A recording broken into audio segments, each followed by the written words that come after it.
developed voice. To your point, when you said that there weren't a lot of female options when you first came into Decentraland, that's interesting because somebody who steps into Decentraland now might see that differently. I mean, I think that the options now for women are much greater and much better to the point I'll just switch my avatar and want to want to wear female clothing because it's just amazing Yeah, I mean, some of the stuff. that's an incredibly good point. Actually, I've seen a lot of that too in the last few months, and that a lot of male avatars have switched over to female avatars to wear the clothing.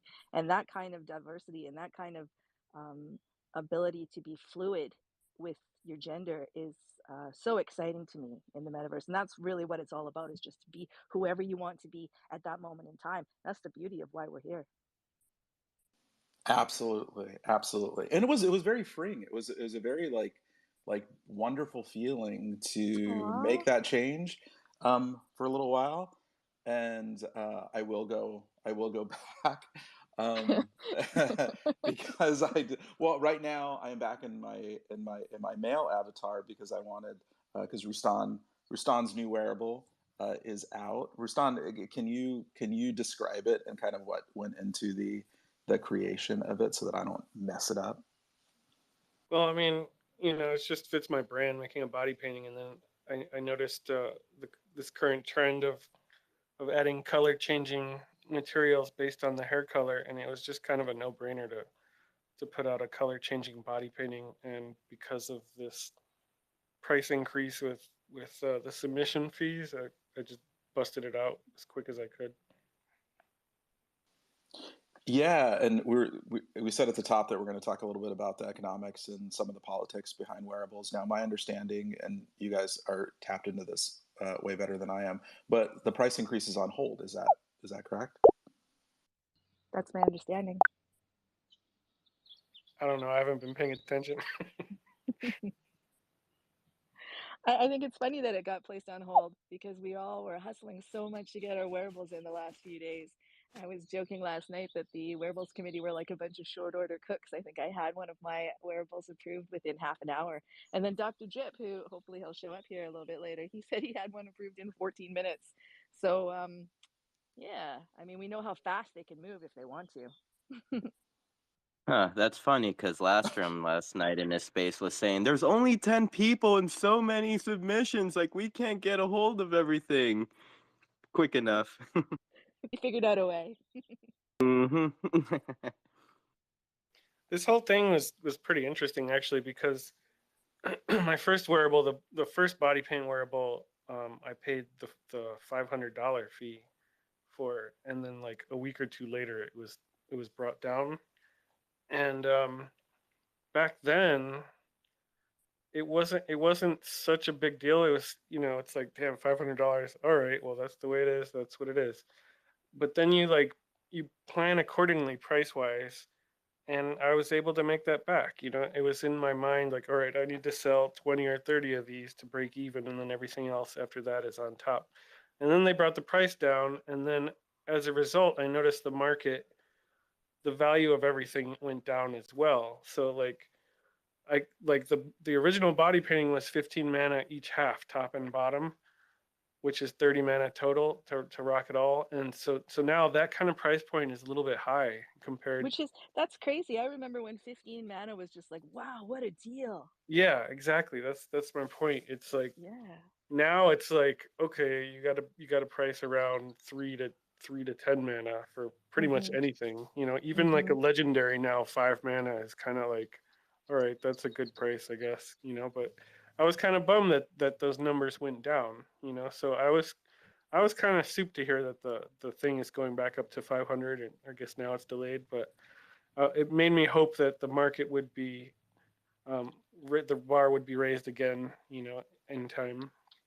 I've been spending a lot of time thinking about this in the last couple of weeks and been listening to a lot of people's opinions about it. And at first, I thought the same as you because being a year ago, I remember when it was 500 mana. I remember dropping my first wearable in August of last year and pricing it at an affordable 50 mana. I think that there's been a lot of mm, fast fashion because the barrier to entry is low, and that bothered me the same way it was kind of bothering you. People can sell it for 1 mana and then the whole market goes down. So I've been thinking, yeah, it was a great thing to put it back to 500 mana again, or at least raise the price a little bit. But after thinking about it these last couple of weeks, and even in the last 24 hours as I was kind of prepping for this space, I don't know. I think that the amount of diversity and creativity that came in the last 6 months because of important, and it wasn't there last year. And maybe if it had been more affordable last year, I would have seen those female options when I came in. So I think that maybe I'm okay with it being 100 mana now. I think I've changed my mind. Do you think that one of the controls on like, okay, in terms of like sort of flooding the market with wearables, if that barrier, not barrier to entry, but if that cost is prohibitive for some people, but if that prevents kind of flooding the market where suddenly the wearable landscape looks like TeePublic or Redbubble, with just like t-shirts after t-shirts. I think the solution is to have different types of curation in the market as opposed to blocking people from entering the market. Yeah, that's exactly what I was like trying to get at in my fumbly Yeah. way. Yeah, Mhm. absolutely. And because we are seeing and we have over time. Oh God, we always talk about this how like a short space of time in Decentraland and Web3 just seems like forever. But like this emergence of the I'll just say the sort of more talented designers versus people who are just churning out really simple, cheap designs. Yeah, that having that understanding that there is absolutely a difference in the wearables. God, I fumbled. See what I did? I tried to restate some of what you said, and I totally fumbled over it, and it just ended messy. No, it didn't. Shelly, how are you doing? God, I feel like something happened. Are you okay, like from a technical standpoint? I think I'm all right. I see a couple of people now, but I had to reload like 7 times just to start seeing people. Otherwise, I could hear the stream, but nobody was in here. So I think I'm good now. I just wanted to be able to keep an eye on Decentraland chat. But Tang, I think I lost you. Oh, that's Sin. Hi, Mew Mew. I thought that was Rustan. I'm naked. So yes, hello everybody in the band room. And yes, we will be keeping an eye on chat here if you want to communicate that way.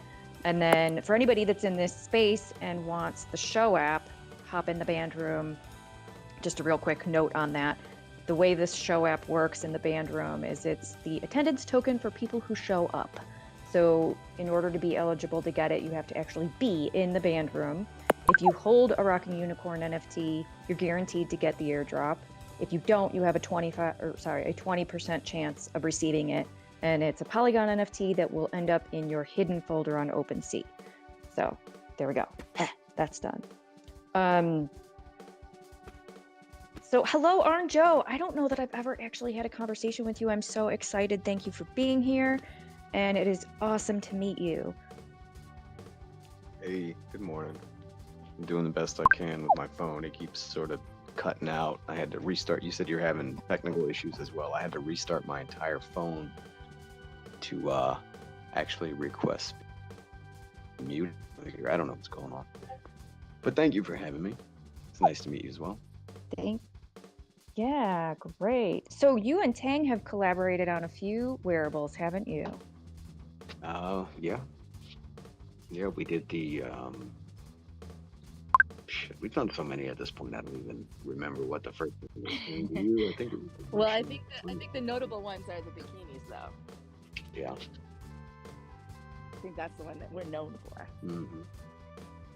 Yeah, I remember when those came out. Those were so needed in the space. It was amazing. When they showed up. It was amazing. I think it was really one of those kind of pivotal wearable moments, actually, when the whole culture switched. Because for like 2 weeks, everybody was just walking around naked. Well, semi-naked. We've been outdone at this point. There are objectively better bikinis on the market, but yeah, that was a fun drop. I enjoyed that one. Oh no, I still like ours. Don't be so hard on yourself, Joe. I didn't say I didn't like them. I think ours are the I best. like it. I do too. It makes me look great, which in real life is not so apparent. Joe spent a lot of Oh, time. man, those things are intense.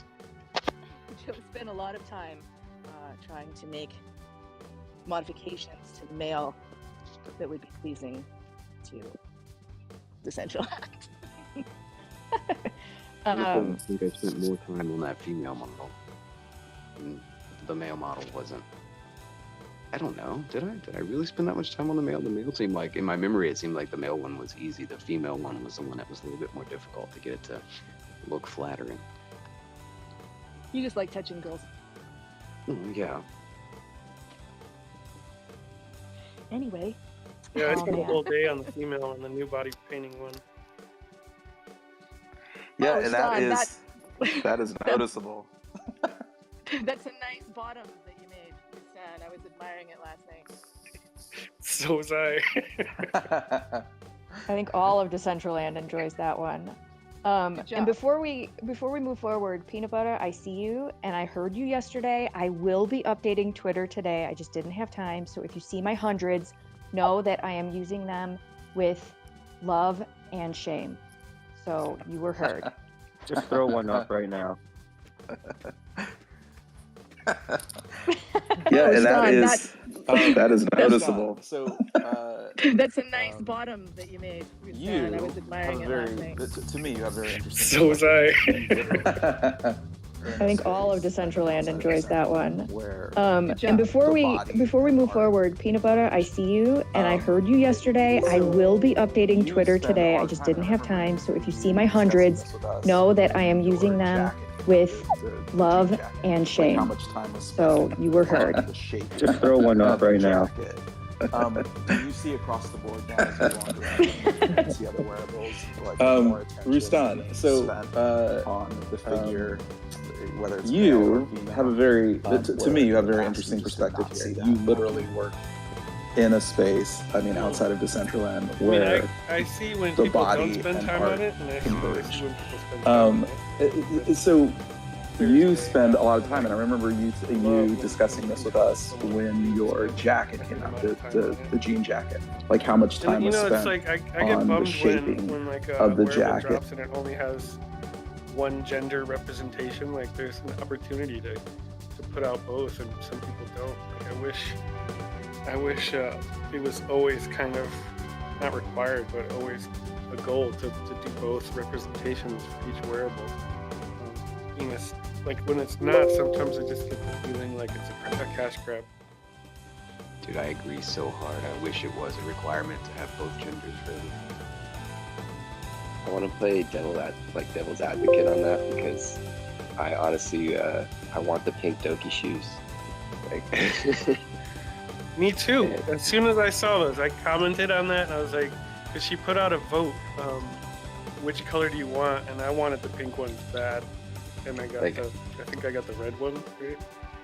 I do like that about the like some of them being just like one style fits all, because otherwise like there's a handful of them out there where they have a male female version where I really want the female version, but I'm rocking the male avatar. Well, like more specifically, I don't mind one size fits all, but like Metaverse Fashion Week, there was a whole bunch of wearables dropped that were only for females, so males couldn't even wear it. Yeah. And I was like, damn, I like that. So like I would have loved to have some sort of representation. I mean, really the only requirement to get it to fit on both avatars is adjusting the weight height, or the waist height. It's really not that much extra work involved to make the both representations.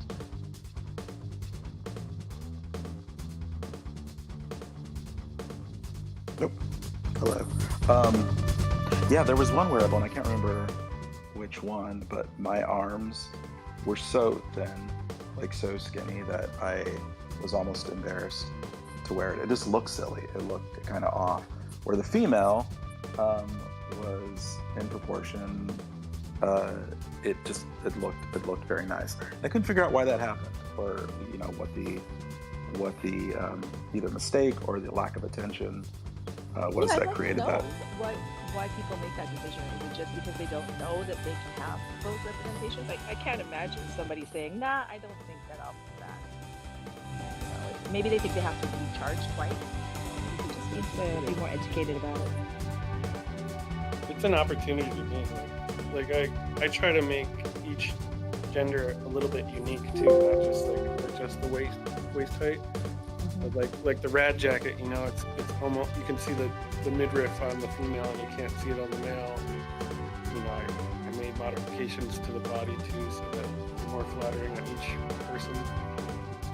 Yeah, am I incorrect in thinking or seeing that like the torsos are slightly elongated? I mean, I don't even know if that's possible.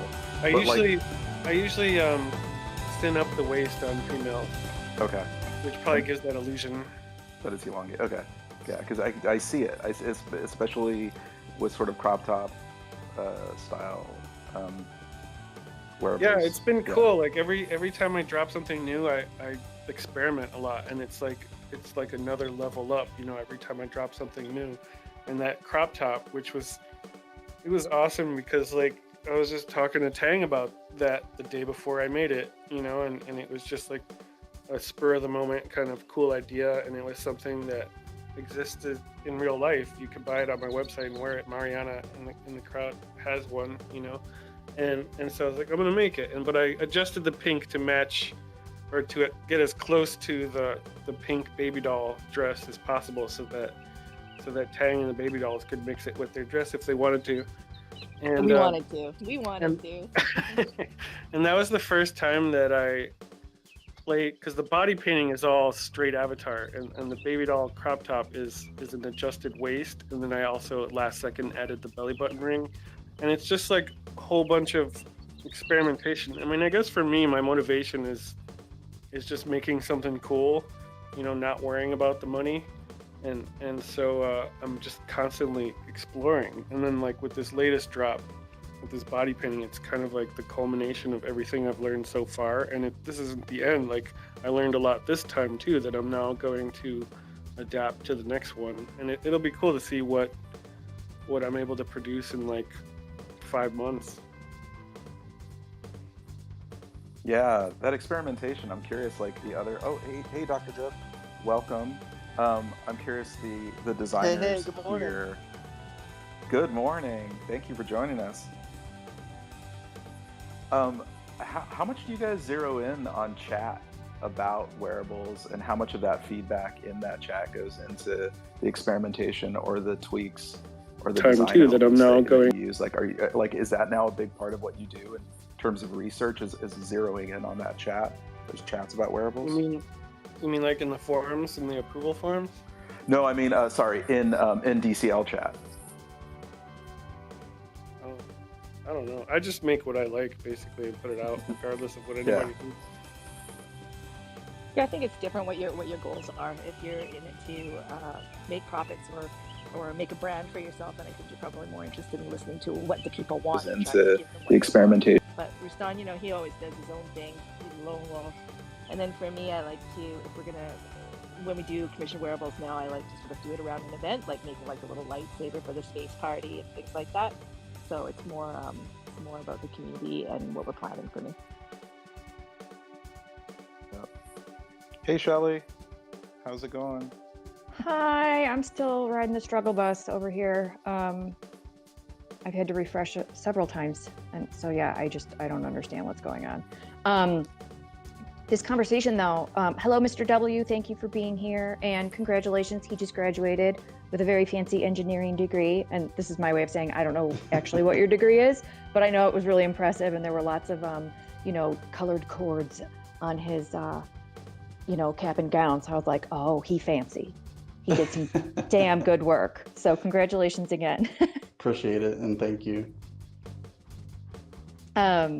So yeah, thank you all for being here. I would like to really get into some of the nitty gritty things too, like as a designer that's working for clients versus like, you know, Rustan, who's like artistic expression. He doesn't have to please anybody. He's just doing his own thing, which by the way, always works so well because I love his work.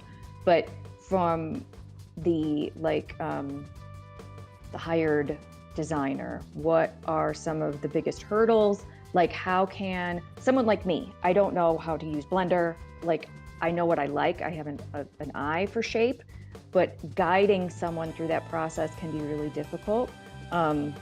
Especially with just the like political correctness of like, hey, I want her butt to be bigger and she needs bigger boobs and a smaller waist, and like talking to someone that can be really awkward. Like, I'm not trying to hypersexualize, but I do want this to be flattering. So like, is there anything from that perspective as the designer that could be easier or more streamlined? So I'll just kind of put that out there and anybody can answer.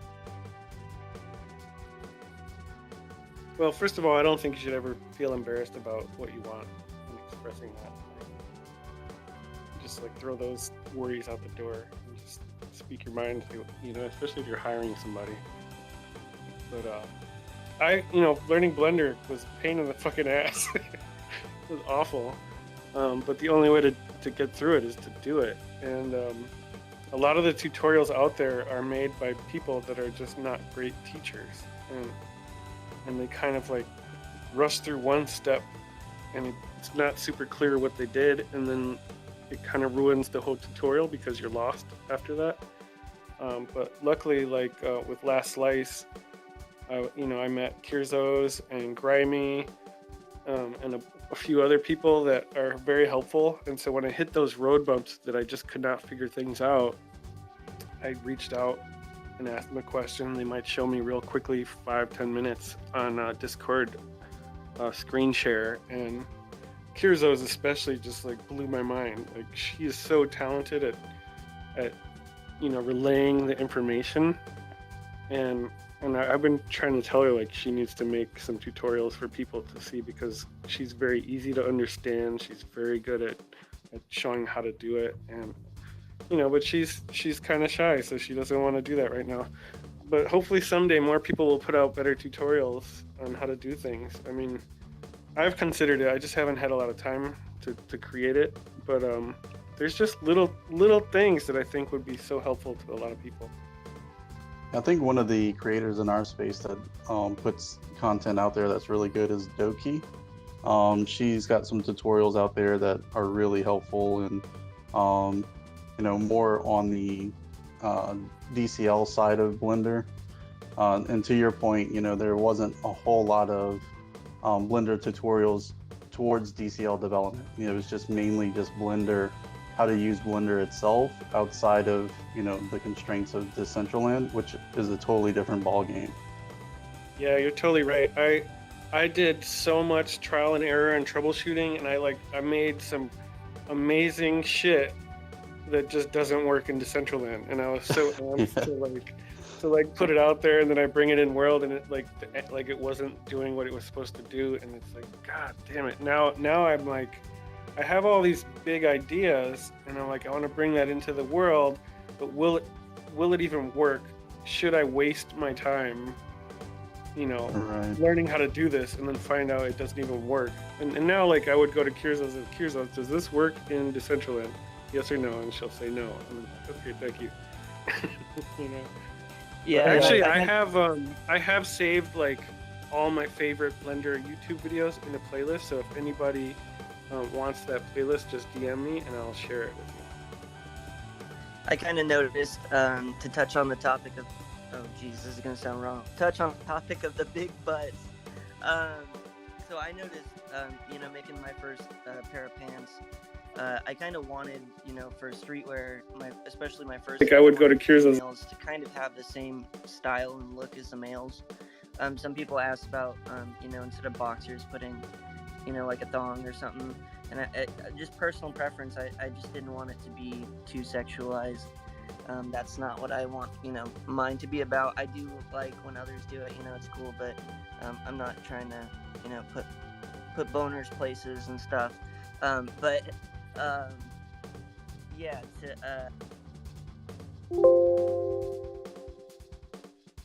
With that, I did think, let's make it more of a curvy figure or something. Oh, did I cut out? Yeah, at least for me. Can everybody else hear him?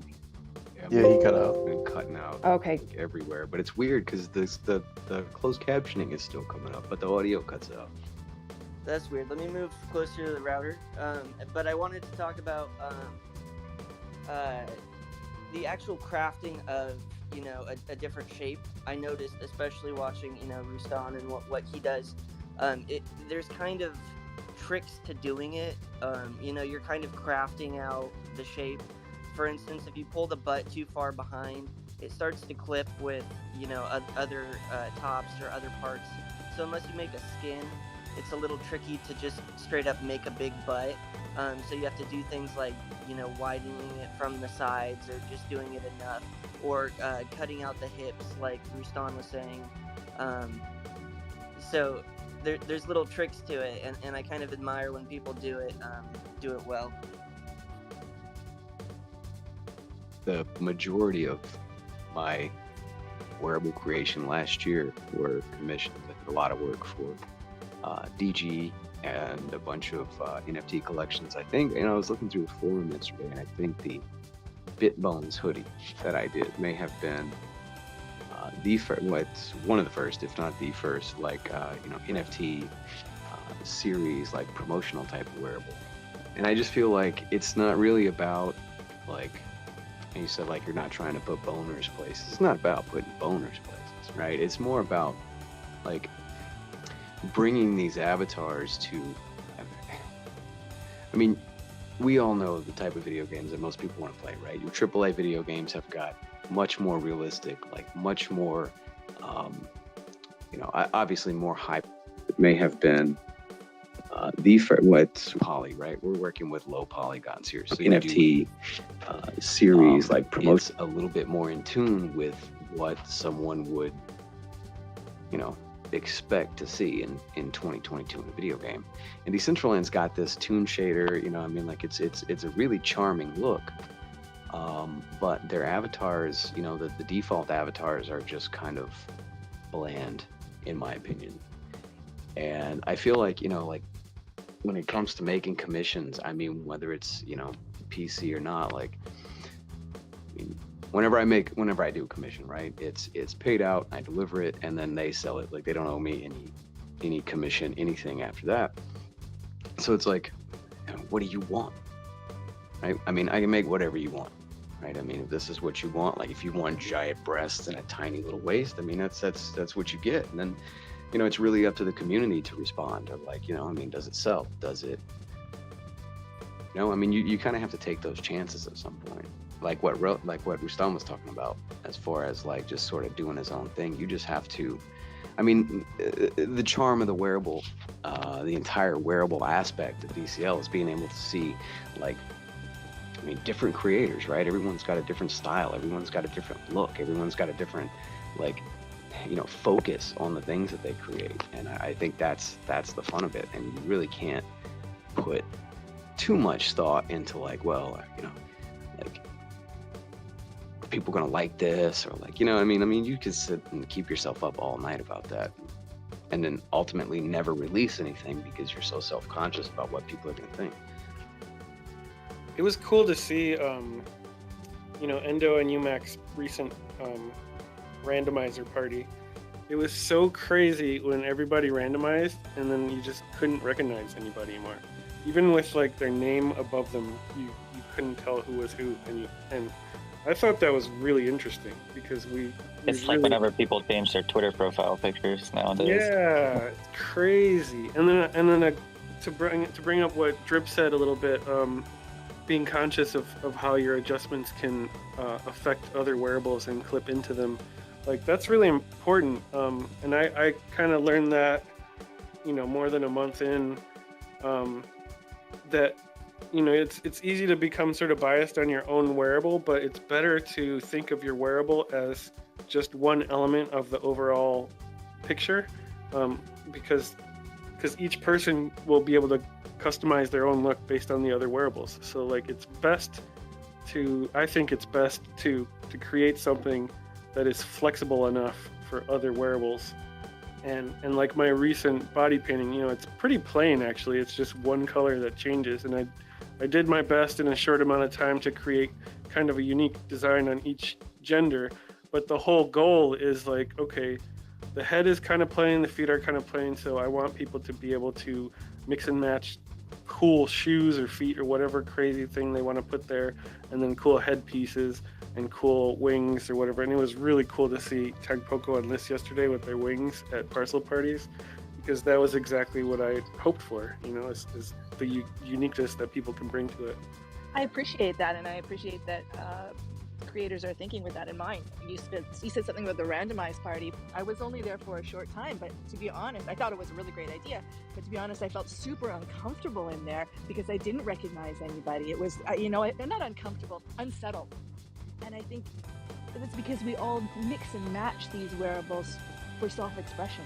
So when a creator makes a wearable that doesn't allow you to accessorize, or for instance these full skins that kind of take over everything, I feel like the little bit of personality that we can show in Decentraland, which is already so limited, then that's taken away from us. So wearables are a form of self-expression. It's important that we let people do that. Yeah, I agree. I'm not a big fan of the skin category, and I think it's funny that when the skin category came out, like there were so many of them being released, and I feel like more recently the skin category has kind of died off, because it's a lot. That's a lot, right? Like, I'm making a wearable, right? And my wearable stops you from wearing your favorite t-shirts. And not only that, it stops you from wearing your favorite shoes. It stops you from wearing your favorite pants. It stops you from wearing your favorite, there are a few things that are allowed to, go along with the skin. But a lot of the skins are so different than what the avatar is that you end up hiding literally everything. So it limits your customers. It limits the people who are wearing your wearables down to like one piece. And with this customization that we're talking about, and this mix and match, to me, and I think to a lot of us, that's really the fun of it. And like a full one piece skin just squashes that down. That's like my lead. I'm just curious on other people's thoughts. If whenever VR is out mainstream and things like that, do you see skins being a little bit more versatile and adopted then? Just my personal thoughts on that are, I feel like once you're a little bit more immersed, I feel like the changing of characters and things like that, that nature becomes a little bit more in depth and a little bit more engaging. I think that, with the different skins and things like that, you might see higher engagement in the VR, but it might just be my own thoughts. I'm curious what you guys think. So we kind of, so I know me and Mr. J, we kind of have both out there, right? So we have skins that take up the full body, like the Minotaur and the Box Droid. We have a Bong Man that just came out. So those types of things obviously would not be able to be mixed and matched with other like avatar parts, that are like a regular avatar. Unfortunately, you do have to hide a lot of components, but there's still some flexibility there that allows you to be creative and still have some uniqueness to the avatar. To the skin. For instance, I'm wearing a Minotaur. I can wear Dr. Drip's backpack. It's kind of funny, but it's cool. And it looks pretty unique compared to some of the other Minotaurs that are out there, right? I think some of the other flexibilities that we have now that just released was the RGB, so you can actually change your avatar skin colors and things like that to kind of separate it out and make it different from one another. But on the other hand, we do kind of push a little bit more towards not using skins, because we do like to have, the ability to use, like different custom shoes and things like that. So we came out with just recently the Bong Buddy. He's able to wear, different accessories and things like shoes and things like that you wouldn't normally get with a skin, because we want to have that creative capability as a person that's actually wearing it to do things that are going to look different from just another Bong Buddy walking around. So I think the skin category is a great option if it's going to be something that's going to completely morph and change the size or features or character body completely. But if it's something that's within the realm of the avatar, say for instance, like we have our wizard line, we wouldn't want to do a wizard skin, because you won't be able to mix and match like the cloak and the legs and the hat, like you can whenever we have them as separate components. Just something to think about. But does it cost us more to do that? Yes, as a creator and a publisher, we do take an impact by doing that. But I think the overall response from the community allows for that, extra expense, I guess, on our part. So, having them separated and having people, have the option to, throw on a wizard hat with a suit if they wanted to, and not have like a full wizard garb on. I think that, that at least that's our perspective. Sorry for the long-winded response, but. See, I feel like the skins, like the Minotaur and the giant shark. I think the shark is a unique, is it not? I don't know. I think it is, yeah. Yeah, my shark. Like, those are really cool, right? I mean, those are cool because they're completely different. Like, you kind of have to make that type of thing skin, right? Because, I mean, you can make your Minotaur's waist like the same size as a regular character. It doesn't look like the Minotaur anymore, right? It loses like that big, imposing figure. But I know, like, whenever the skin category was first coming out, we were seeing a bunch of stuff that was, like, obviously pulled from things like VR chat and things like this. And I don't know, I feel like they were popular for a couple of weeks and then they died down. Like I said, the Minotaur, the shark, those type of things. Those are great skins. Those are really good skins. But it's like, I feel like it's important to ask yourself, like why am I making this wearable this category, right? I mean, if it's a head or it's the upper body, right? It's obvious it's because it's an upper body, but like, why am I making this a skin as opposed to two pieces? And I think that there's like this aspect where it's like, I can submit one wearable that's actually three wearables, right? Right. But then the end result to that is that, the people who are looking at the marketplace are like, man, this is really cool, but like, I'd really like to wear my shoes with that. So I didn't mean to imply that it's a bad category. I don't think it's a bad category. I just think that it's one of those categories that really requires the person that's submitting something for that category to think and consider why they're choosing the category that they are. That's absolutely right. Yeah, I totally agree with you on that. If it's something that's going to completely modify the body to where it no longer looks like the avatar, I think there's an appropriateness to having it as a skin. But if your avatar is going to have the same, let's say, avatar silhouette of the normal body, I would caution you on going towards a skin directly, because then you lose a lot of the functionality of having separate pieces and customization like you would normally want to see. We push everything in our everything that we try and do is that kind of occupies like a large portion of the body. We try and still steer clear of using a skin, unless it obviously modifies the body to where certain items just would look ridiculous. Like, for instance, I keep going back to the Minotaur, but try putting a t-shirt on that Minotaur. It's not going to happen. It's just the shape is not right. I put out the I haven't put them on the market just yet, but I put out the lower body matchup for the Lumina jackets that I put out. And I made the pants and I made these shoes, and I'm talking to Tangpoko. I'm like, what do you think about these tennis shoes? And she's like, well, I'd really like to have some high heels with it. I'm like, okay, well, the thing about high heels is Doki did a really good job with hers, where they're actually the feet, right? It's got like that cuff that sort of covers the seam between the foot and the ankle. Brilliant. But whenever it came down to it, that wasn't the style of the shoe that I was making. So in order to lift the heel without having a cuff around the ankle, I had to attach the pants and the shoes together. So it's like a lower body and feet wearable. And I did it and it's done. But I'm not happy with that, because I know that I feel limited, right? Whenever I go to the marketplace, I'm looking at what new wearables to buy or something like that. Like, something that takes up 2 slots is a lot harder to decide to buy for me than something that takes up a single slot. And sometimes, like in my case, and in the case of the skins that we're referring to, you don't really have a choice sometimes, right? But I definitely feel like it's always better to take up a single slot with your wearable, because based on this conversation, that seems to be the appeal for the vast majority of people, is mix and matching different things. So I guess, Yeah. definitely.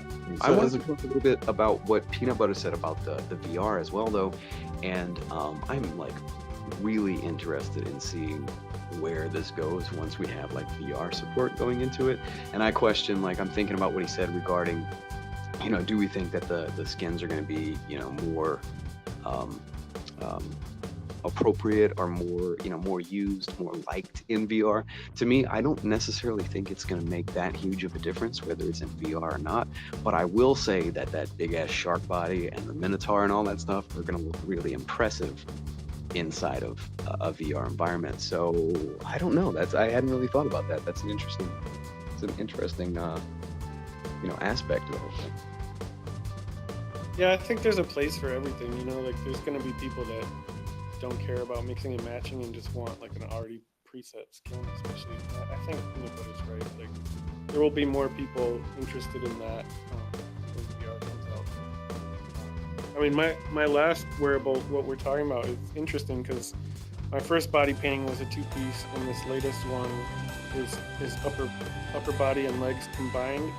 But I chose to do that because I manipulated the body so much. I tightened up the waist, and it would just look weird to have this big butt with the standard avatar upper body and vice versa, So I made the decision to combine those two, but leave everything else as flexible as possible.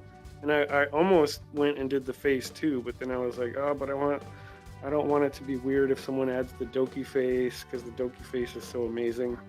And, so I left those free.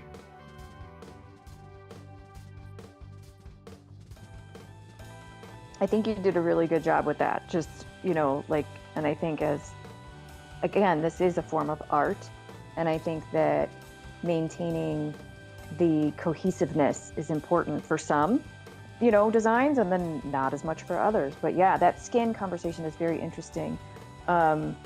Because I feel like I made the mistake on my 70s Groovy suit to include the shoes. I regret that decision. I wish I would have made the shoes separate, because I think that it would have allowed people to have more freedom to swap out the shoes, and I think they would have liked that better. At the time, I was like, oh no, it's like a 2-for-1. You're getting, shoes and the bodysuit for one price. But I don't think people are looking at it that way. I think that in that case, customization overrides the budget friendliness of it, if that makes sense. Yeah, I totally agree. In most cases, I think the customization is king. I really think that's what really draws people to certain wearables. I kind of agree with you, in the sense that the customization is there, and not for us, like, if it makes sense, right, that you shouldn't wear something like shoes with a certain other component. For instance, like our wizard lower body, it takes lower body and the boots. Like those two obviously have to go together in order to make that work. Unfortunately, like you couldn't wear those boots with any other kind of outfit, or you could probably wear the skirt or the pants with the other outfits, but those boots, they're like so specific to the body, the lower body component that we created. So unfortunately, like for those types of things, I think there's a necessity for it. Like it just wouldn't make sense otherwise. So I think, us as creators, we have to have an understanding of like, does this make sense to be, one solid piece, or can we have that separation? And us being the experts in that, we have to be the ones to decide whether that makes sense or not. Especially if you're working with a client and they're looking for a specific look or something like that. You as a creator and designer, you need to be able to kind of let them know whether or not it makes sense. So like if it's again something that can be customized without it looking completely crazy and off, I would say go for it. But if it's something that wouldn't quite make sense to have as separate components, then I would definitely steer clear of that. If you were talking to a brand as a designer, and the question came up, hey, as this clothing brand, let's just say it's a clothing brand, we want to put out, top, pants, and an entire outfit, would you then recommend to them, like, hey, let's make sure that there is that separation to allow the market to kind of to customize? Yes, absolutely. I don't know if the question was aimed at me or not, but absolutely, I don't think that changes it. The thing is, you have these brands that come in and they don't really, I mean, we, all of us, right? All of us, everybody in this call, everybody standing in a true band room.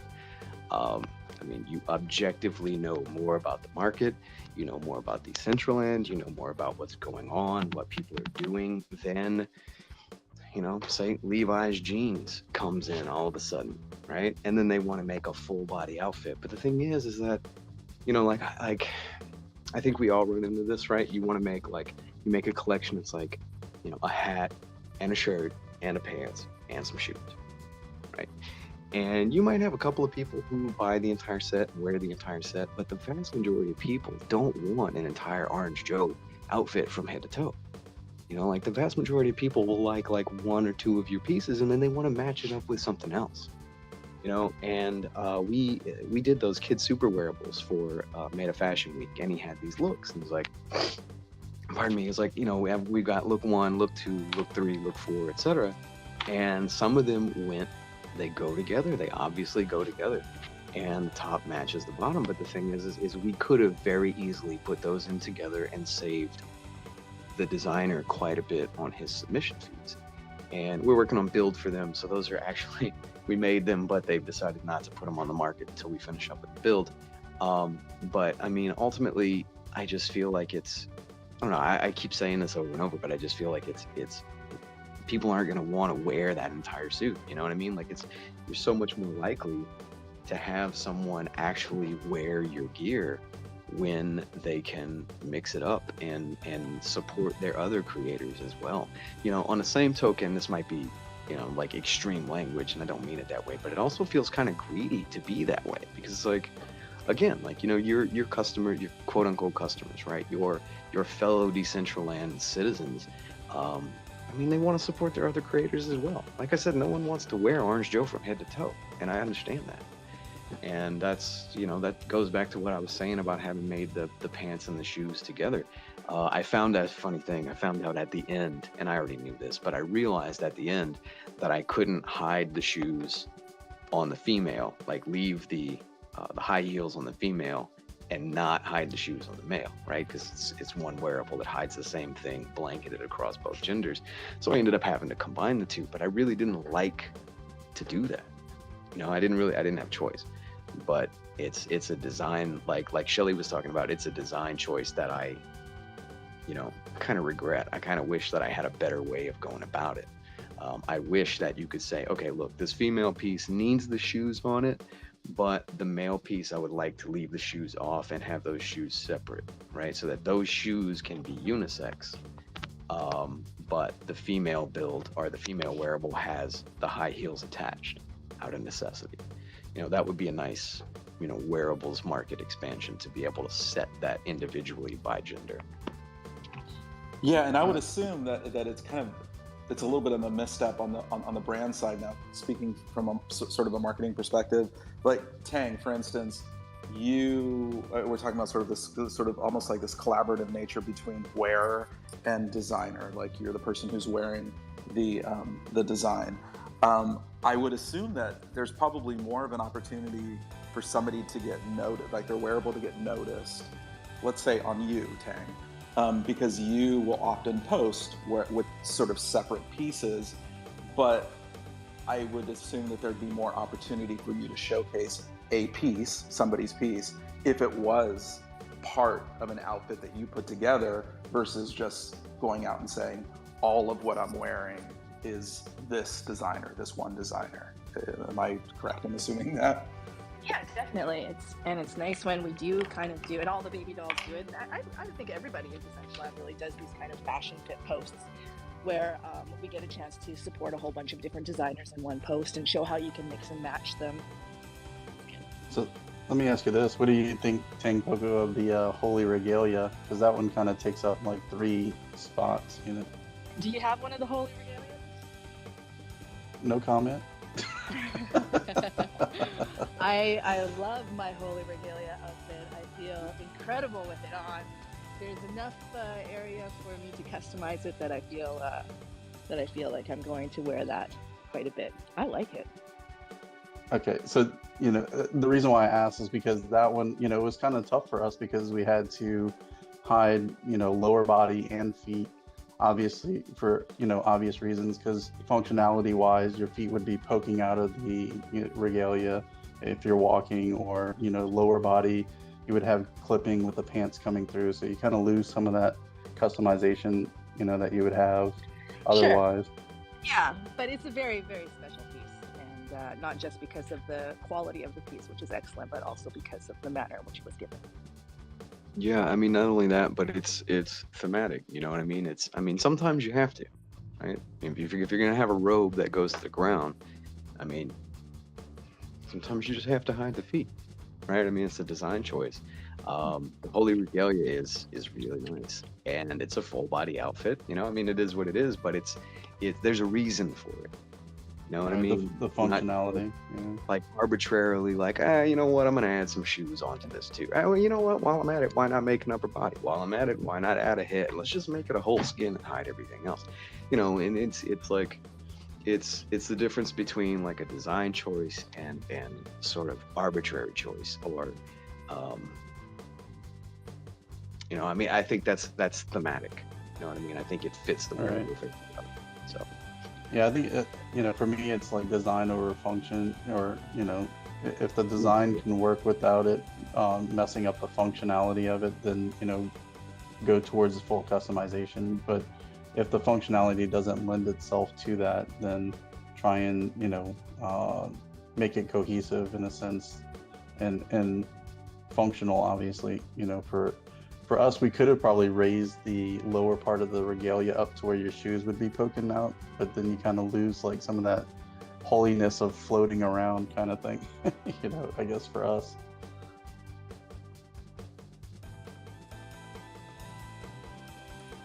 Hey, is Sin still there? Or is he able to speak?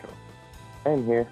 Hey, just a quick question. So as somebody on your side, and we're also talking about sort of the culture of wearables, you present the culture of Decentraland in your streams, in your Twitch streams. Have you seen that conversation, or have you seen a bigger opportunity for yourself to bring in the conversation about wearables as you're navigating Decentraland, maybe than before? Or has that evolved or grown over time, where that's a bigger part of the conversation? To tell you the truth, at least in my Twitch chats, wearables don't really come up too often, due to the fact that the markets are just so flooded with poopy wearables, and you have to sift through the garbage to get to the good ones. So with that being said, I do personally go through the marketplace, and I start to go through all the ones. I look around. I might be a little critical at times. I might also pick on the ones that on the people that submit with no names. I think it's good to be critical, man, and I think you do a really good job at it. Just throwing that out there, Sin. I like whenever you get a wearable, and even in your stream, you put it on, you're like, oh, this I really like, or this I don't like because of this, or whatever. I remember handing you our first wizard hat, and you on stream was looking around it and looking at the textures and making comments about it, and that is something that I really appreciate. Yeah, well, yeah, in a sense, I don't really like to. It's funny that you notice that. It's personally me just being all right, are there any flaws? What? This is awesome. No flaws? Just me being curious on how you managed to create this. Well, I think that curiosity that you're showing is teaching people how to look at things. Not everybody knows how to look at things in the right way, so you're guiding people and educating people on the skill and the value of things. Well, this is good. You guys are educating me on how I should look at things and kind of telling me that I'm doing it the right way. Because sometimes even I don't think I'm looking at the overall aspect, or maybe even like the I don't know, like sometimes I feel like designers might have like this certain like curriculum in their head that they want to like cover, and I don't know it, so I couldn't judge them on it. I think what you started out with, not to beat a dead horse, but what you started out with as far as the flooding of the market, whenever I actually finally successfully joined the call, you guys were touching on the subject of the increase in the price. And, it's like Tangpoko said, there was, whenever we started, it was 500 mana, which was admittedly, expensive, especially whenever mana went up to $5. But at the same time, it reduces the amount of stuff that you have to scroll through on the market. It makes us as creators have to put a lot more thought into, okay, well, I made 6 wearables. That's going to cost me 3,000 mana to submit all of them. So what 2 of these 6 are the best? You know what I mean? And you cull a lot more. You throw a lot more off to the wayside, and you submit the things that you feel are your quote unquote best work. And I'm, again, not to beat a dead horse, I'm not in favor of pegging it to a dollar value. I think that that's counterintuitive to what we're trying to do here. But I am in favor of a higher barrier to entry. Because, myself as well, like there have been collections where I release like 3 or 4 different variations on the same thing. And that's cool. I always like to put out different color, like a different color combination, right? To try to cater to more people. But now that we can do the RGB stuff that we were doing, that's not necessary, and I think that the higher the barrier to entry being in 500 mana was a lot, right? I don't know, I'm just throwing out numbers, but if we were to do something like 250, right, you would still have, it wouldn't be so prohibitively expensive that people that like new people to the scene wouldn't be able to get in. But at the same time, it really makes you think as a creator, is this worth the money that I'm investing to do it, right?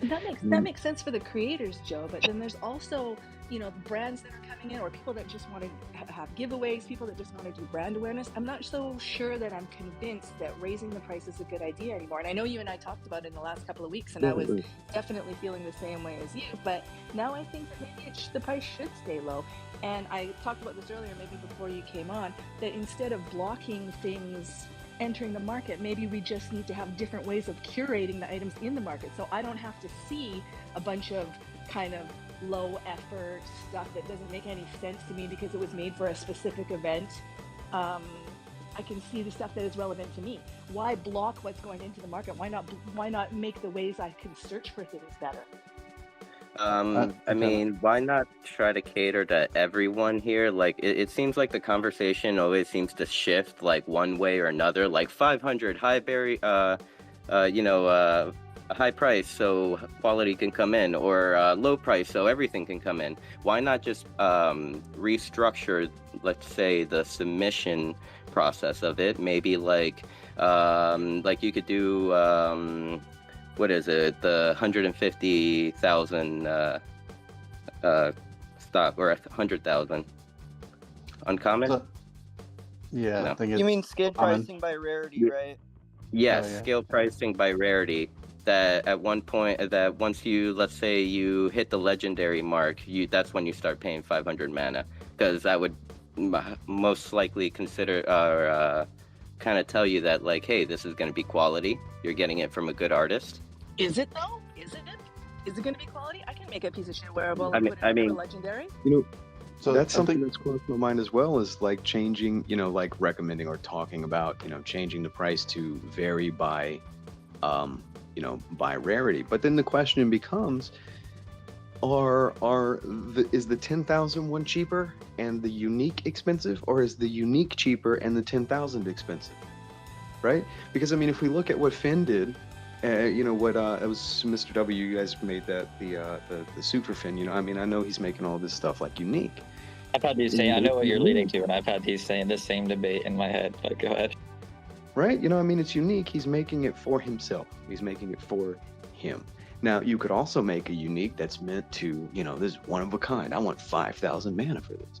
So, I mean, like, which one, versus, and then if you look at the other end of the totem pole, right, you're making 10,000 of something, and it's maybe to make a giveaway, maybe it's to sell for 2 mana. But I mean, if you sell, we're not seeing 10,000 collections sell out in Decentraland. But I mean, like, you sell 10,000 pieces for 2 mana, but that's like the cheap end of the submission pole. Like, like, how do you weigh it? It's so subjective to each person, to each piece. Like what kind of scale do you put that on? I don't know. It's a really complicated issue. Yeah, I think you'll both have some really good points. Go ahead. I'm sorry. No, please go ahead. No, go ahead, Tang. No, you go ahead. No, you. I wanted to add on a few minutes ago. I'll just jump in and take over for a second. I'll go ahead. Whenever you're talking about changing the ways that you shop in the space, and that totally makes sense, because if you go to the mall or something, for example, there's going to be all of these stores and places that you might not be interested in with items or whatever you don't care about. So you just focus on going to the place where you're interested, where you want to shop, where the items are that you want to see, and all this other thing need to exist for the entire mall to exist. You know what I mean? Because other people are interested in going to those stores, or else they wouldn't be there. So yeah, just I think that's an interesting point to really expand on, just like the way to figure out to get people the places they're interested in, information they're interested in seeing. The marketplace is kind of like Amazon.com. You go there and it's everything. You're not going there to shop for something niche. You're not going there to shop for something. I mean, unless you specifically know what you want. Then maybe you'll go there. But like you're saying, in real life, you go to a mall, you can go to a Walmart, you can go to a high-end mall. We should have those options. I feel limited as a creator that my item has to be sold in the Amazon.com style marketplace. I should be able to sell that wherever I want, including my own 3D store inside Decentraland, and that's the only place you can get it. Or I should be able to make a deal with somebody else who has a store that they can have exclusive rights to the baby doll clothes if I want them to. So here's something interesting on that note that I just discovered with this last party with Inferno Room. It would appear that, okay, so the t-shirts, right? I turned on the sales for the t-shirts. I put them in the vending machine inside of Inferno Room. Okay, so they're in the vending machine, you can buy in there. But I also linked the URN of the shoes to the machine in the Inferno Room without turning sales on. And it appears as though I didn't make any sales that night. I'm not sure, but it appears that it's still in the machine. It looks like you can buy it from the machine because it's linked to the URN, even though it's turned off of sale. So it looks like, you just made me think of this to share this, but like it looks like you can actually do that by just turning the sale off and using the the wearable machine from Pride Week, or a variation of that wearable machine. Okay. It looks as though it can work, even though it's not actually on sale. And I agree with you. I like the idea of all the malls that have been popping up in Decentraland. I don't know what they're calling themselves, but the Foreskin guys have that mall that they had me do the geometry for, and they've got like a fitting room inside of it where you step into the little cylinder that's holding the wearable, and it puts the wearable on your character. And that's really cool. I mean, that's, we have that same functionality, I guess, in the marketplace. But another thing about that functionality in the marketplace is that depending on how your textures are done, you'll see, like, if you look at the Inferno Room shoes in the marketplace, they look black.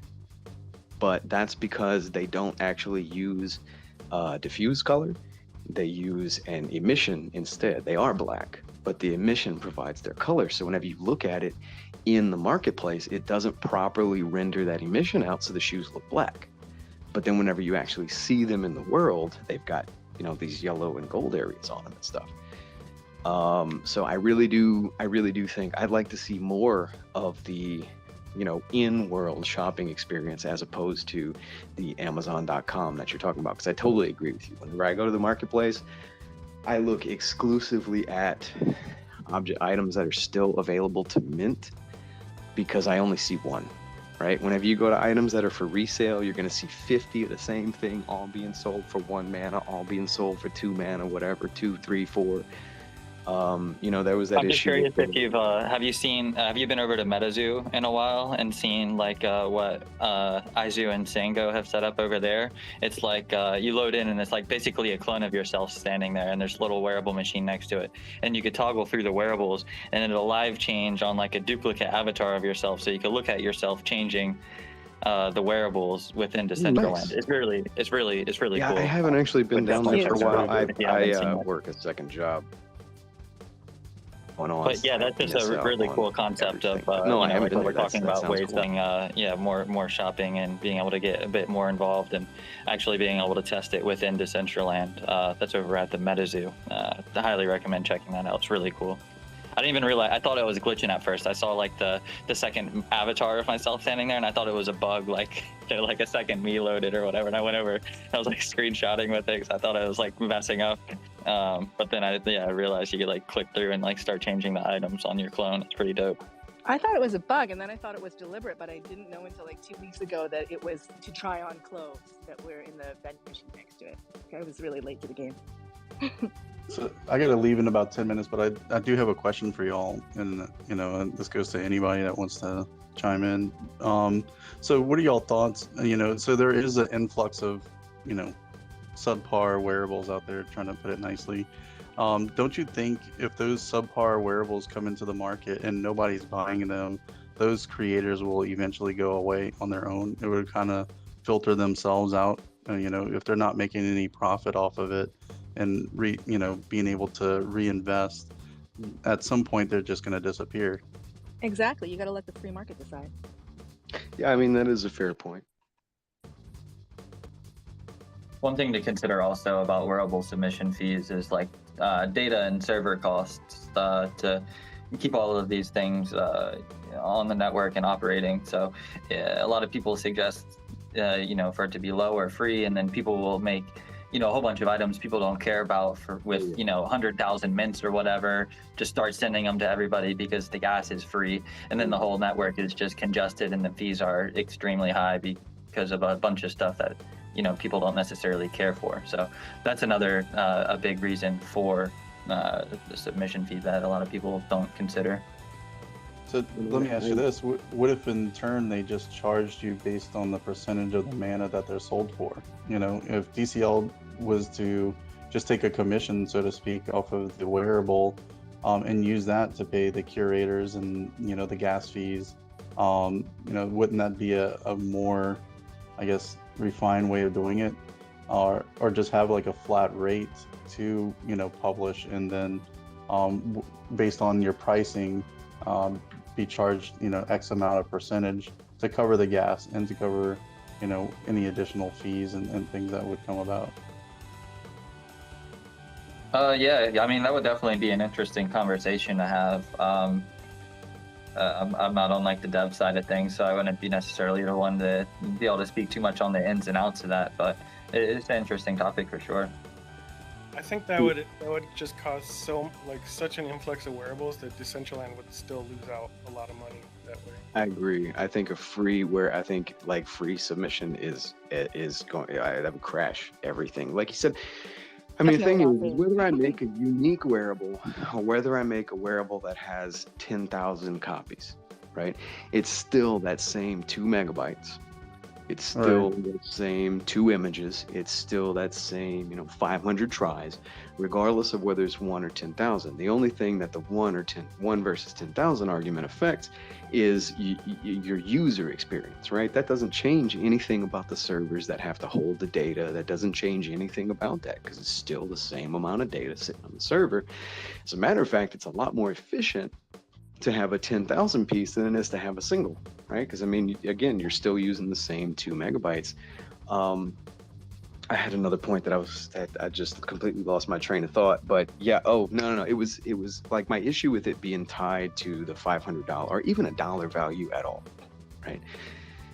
Like I know myself, and I'm sure a lot of other creators, right? You sell a wearable and the sales from that wearable go towards minting, publishing your next wearable, right?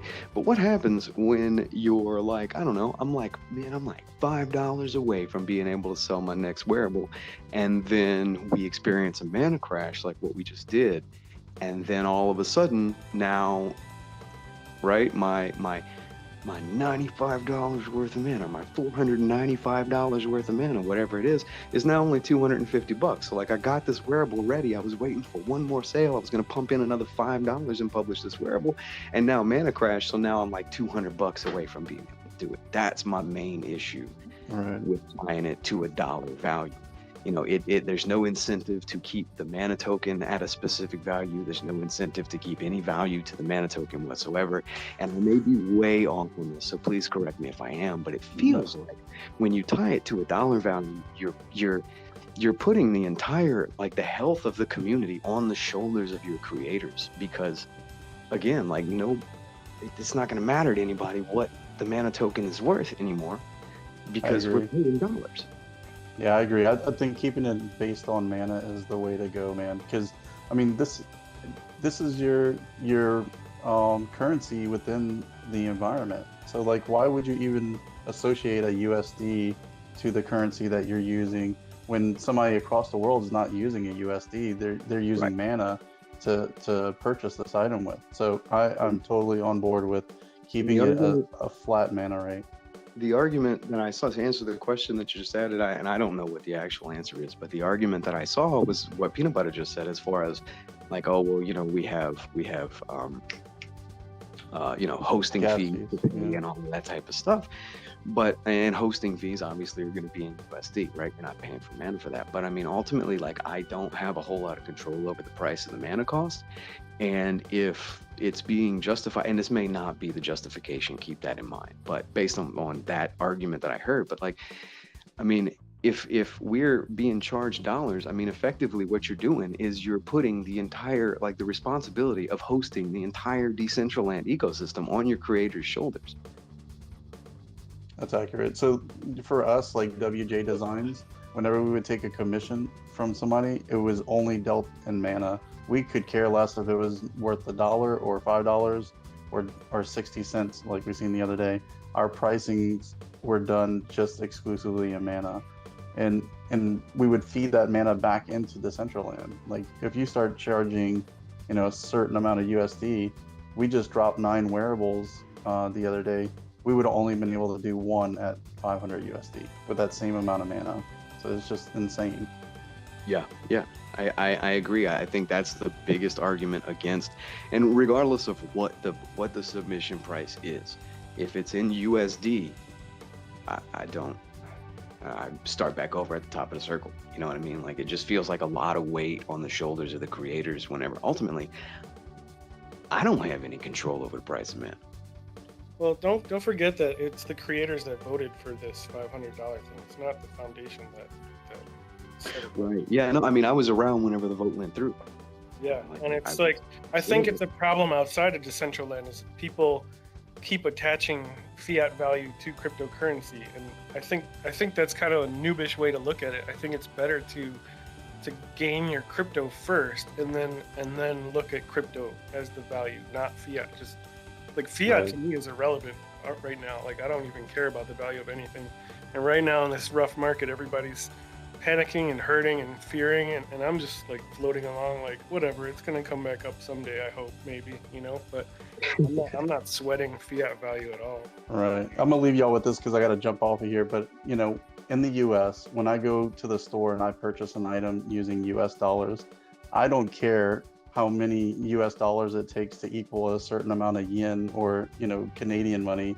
Like, I'm going there to spend my USD because that's the token that's used for that. So I still have that same kind of mindset when I'm in DCL. Like, if I'm going to purchase something in mana, it doesn't matter to me if it's $5 USD or whatever the hell currency.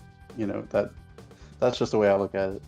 But anyhow, thank y'all so much for letting me speak, and it's a pleasure seeing so many of y'all in here, especially some of y'all big name folks that are just full of community awareness and just the efforts that y'all are putting into everything, and to make this an experience for the community and not just yourselves. So thank y'all, and sorry I gotta leave. Y'all take care. Take care, W. It was nice to meet you. See you, man. Thank you. Likewise. Thank you so much for giving us your time. We really appreciate you. Yep, 100%. Y'all take care. Much love.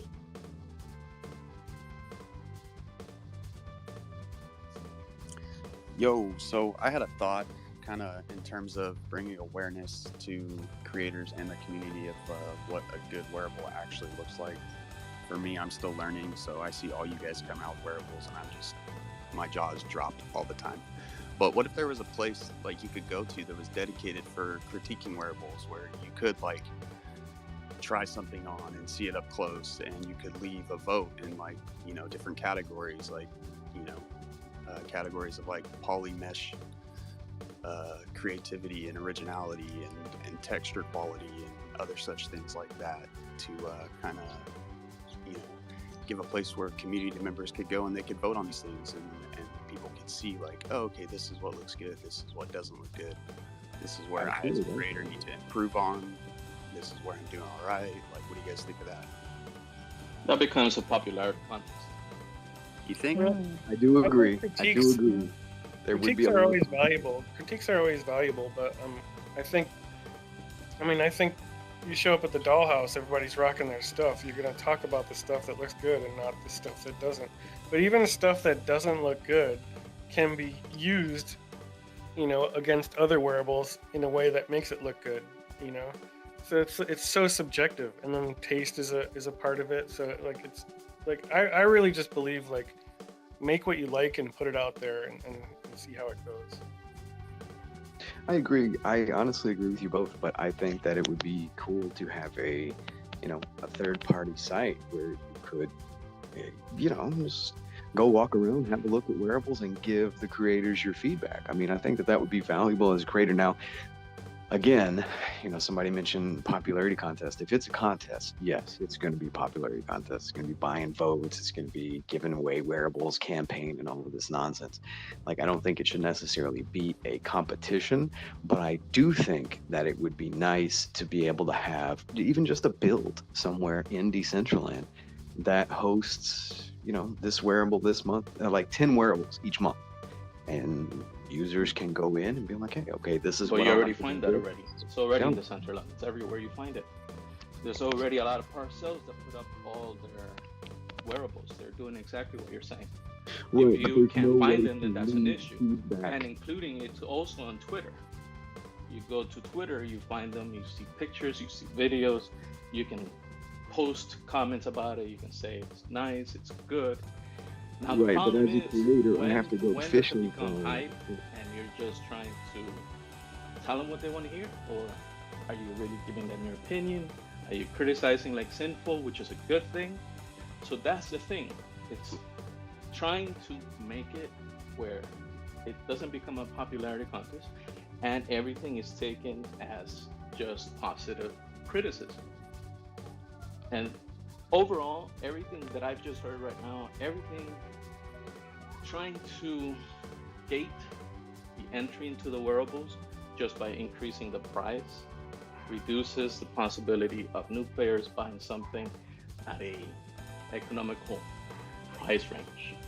So that's one of the things. You're basically going to start gatekeeping new players earning or being able to buy new wearables at a price that they feel comfortable. Sorry, was the question originally though, like before it's approved, how do we gather that sort of like market research and opinions from other artists and things like that? Is that not kind of what the forum was initially for? Yeah, totally. My question wasn't really specific to before or after. I hadn't really thought about that at all.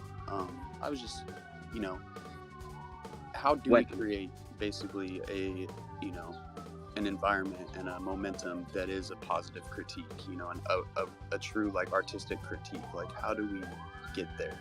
without what I envisioned when you were talking about this, it was like basically maybe third party website, maybe even a section in Decentraland where you could like literally go in and like just post like pictures of like wearables clipping through shit, like the low quality, the just whatever issues that you may see, like no one's safe type of thing, like. Wow, basically Sinful, that's so harsh. That's so unlike you. When I got my I'm sorry, but I like my wearables. When I got my bachelor's degree, it was at the Art Institute of Chicago, and they don't have grades there. It's pass-fail. You do the work, you pass. If you don't, you fail. But every class revolved around critique, constructive critique, positive and negative, and basically there I learned how to give and accept critique properly, which was great. But most people don't have that, and for me, like critique spots, I don't even attend them because they're not that helpful to me personally, but I can see how they would be helpful to others. But I personally think just let the market critique you naturally. Make stuff, put it out there. If people buy it, then great. If they don't, they don't. Adjust from there, trial and error. That's how I do it. But that's what I think about critiques. Yeah, I think as far as art school goes, I have a similar background to you, and I think that one of the like it's like a 6-year art program, and I think as far as 3D animation, I didn't know. Man, I didn't know shit whenever I graduated. Like everything that I've learned the past 12 years has been from YouTube tutorials. You get like that foundation, but then you got to learn all that stuff like after you graduate on the job, like on the site. But I think that the most valuable aspect of that art school education is learning how to accept criticism, learning how to hear someone's thoughts about your work, and then either be able to say, without being butthurt, right, without having your feelings hurt, and then be able to respond back with either like, yeah, you know what, I agree with you. This would be better if I did that. Thank you. Or, I don't agree with that, but thank you for your input, right? Without like,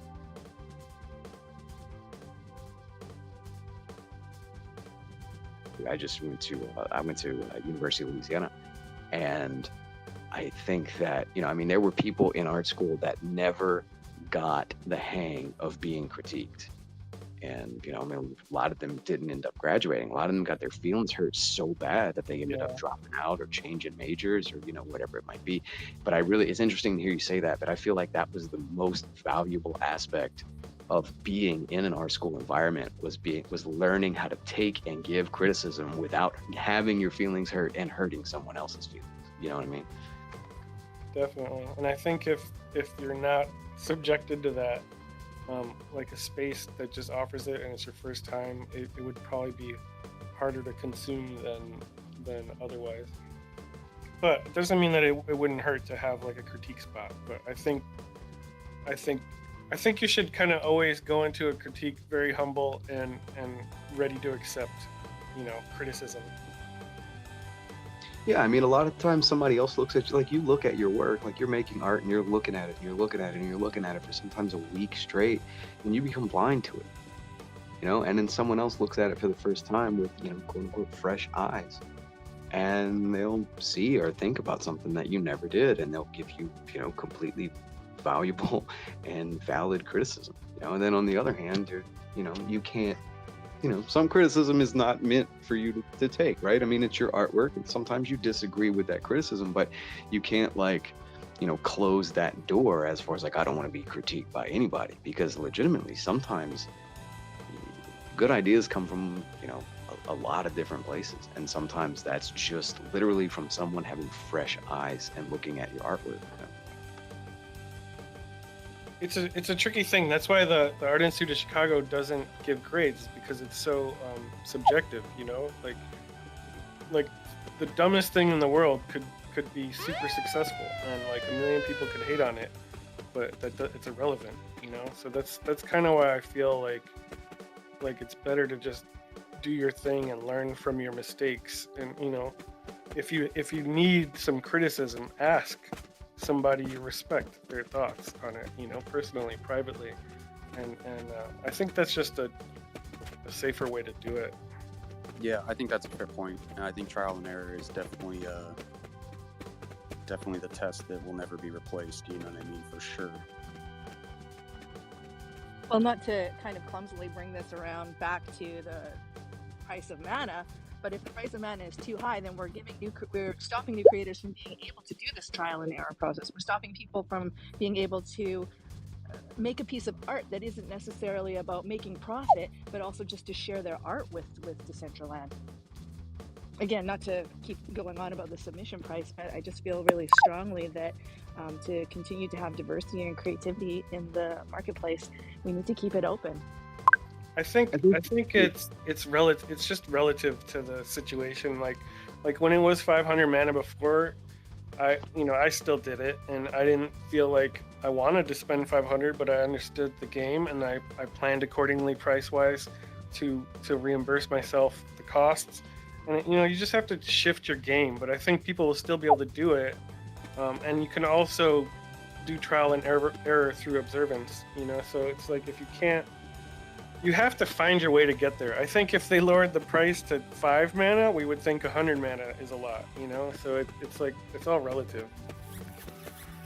Just to build up on what Tangpoko was saying is, one thing is, once they come in, let's say your first wearable is not the greatest, it's going to be put on the crap pile.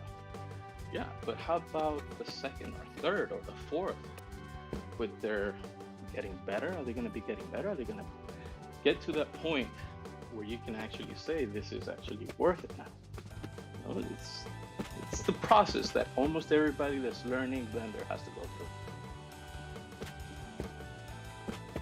through. I notice a lot of people putting out their first wearables with unrealistic expectations. They put a high price tag on a high edition item, and you just look at it and you're like, that's not going to sell at that. I think maybe there would be a benefit to helping new creators understand sort of the price strategies that can work best for them, instead of wasting their mana on an idea that's just not going to work. I agree. I think you have a lot of people come in, especially last summer. I think you have a lot of people come in, they're like, oh, it's an NFT, so it's obviously worth $500,000. Right? And I mean, realistically, that's, not the case. I mean, I know I'll tell you some NFTs, man. When we first started, with the wearable market, like last June when it first went public, I mean, some of my first wearables were selling for 250 mana a piece. But they were, they were one of 100s. I did some mythics as well. I've never made a unique, but I mean, the market at that time, again, you have to remember mana was 80 cents. There was nothing on the market. This was new. Everybody wanted to get in. Everybody wanted new wearables. And now it's gotten to the point where there's so much, the prices drop. It's gotten more reasonable, right? I mean, I'm not advocating to going back to selling every wearable for 250 mana. That was a bit outrageous. It's getting to be a little bit more manageable. And I guess, I mean, I don't know. Now that we're sitting here having this conversation, I mean, it's obviously got something to do with the mana price being reduced, and then that experimentation. I mean, I've taken advantage of it myself. Like I said, I've released things in several different colors just for the sake of, I mean, what color are people gonna like more? And with a submission fee at 500 mana, there's no way you can do that. So I don't know. Maybe you guys are changing my mind too. I mean, I've seen wearables that I loved, that I wanted, but they were an edition of 10,000. It's I really adore rarity, and an edition of 10,000 or the 100,000 edition to me is ridiculous. I go after the rarer items, and then price is sometimes not even a factor. If it's rare enough, I don't even care what it costs. Like that shark. Well, I think I think that the rarity is another topic that needs to be discussed sort of at length, because an edition of 10,000, why? Why would you do that? Right? You'll never sell 10,000 of them. The thing about it is, if you look at the wearables that we were putting out last June, and you look at the wearables that are coming out now, there were a few creators back then that were creating things that were the same quality as we're seeing now, as far as textures, as far as models are concerned. You know, like Nikki Fuego has been putting out some really fire textures. And that's sort of like the new wave, right? Everybody that's been doing this, we get better, and we get better, and we get better, and we get better. And there were a few that were putting out that quality early on. But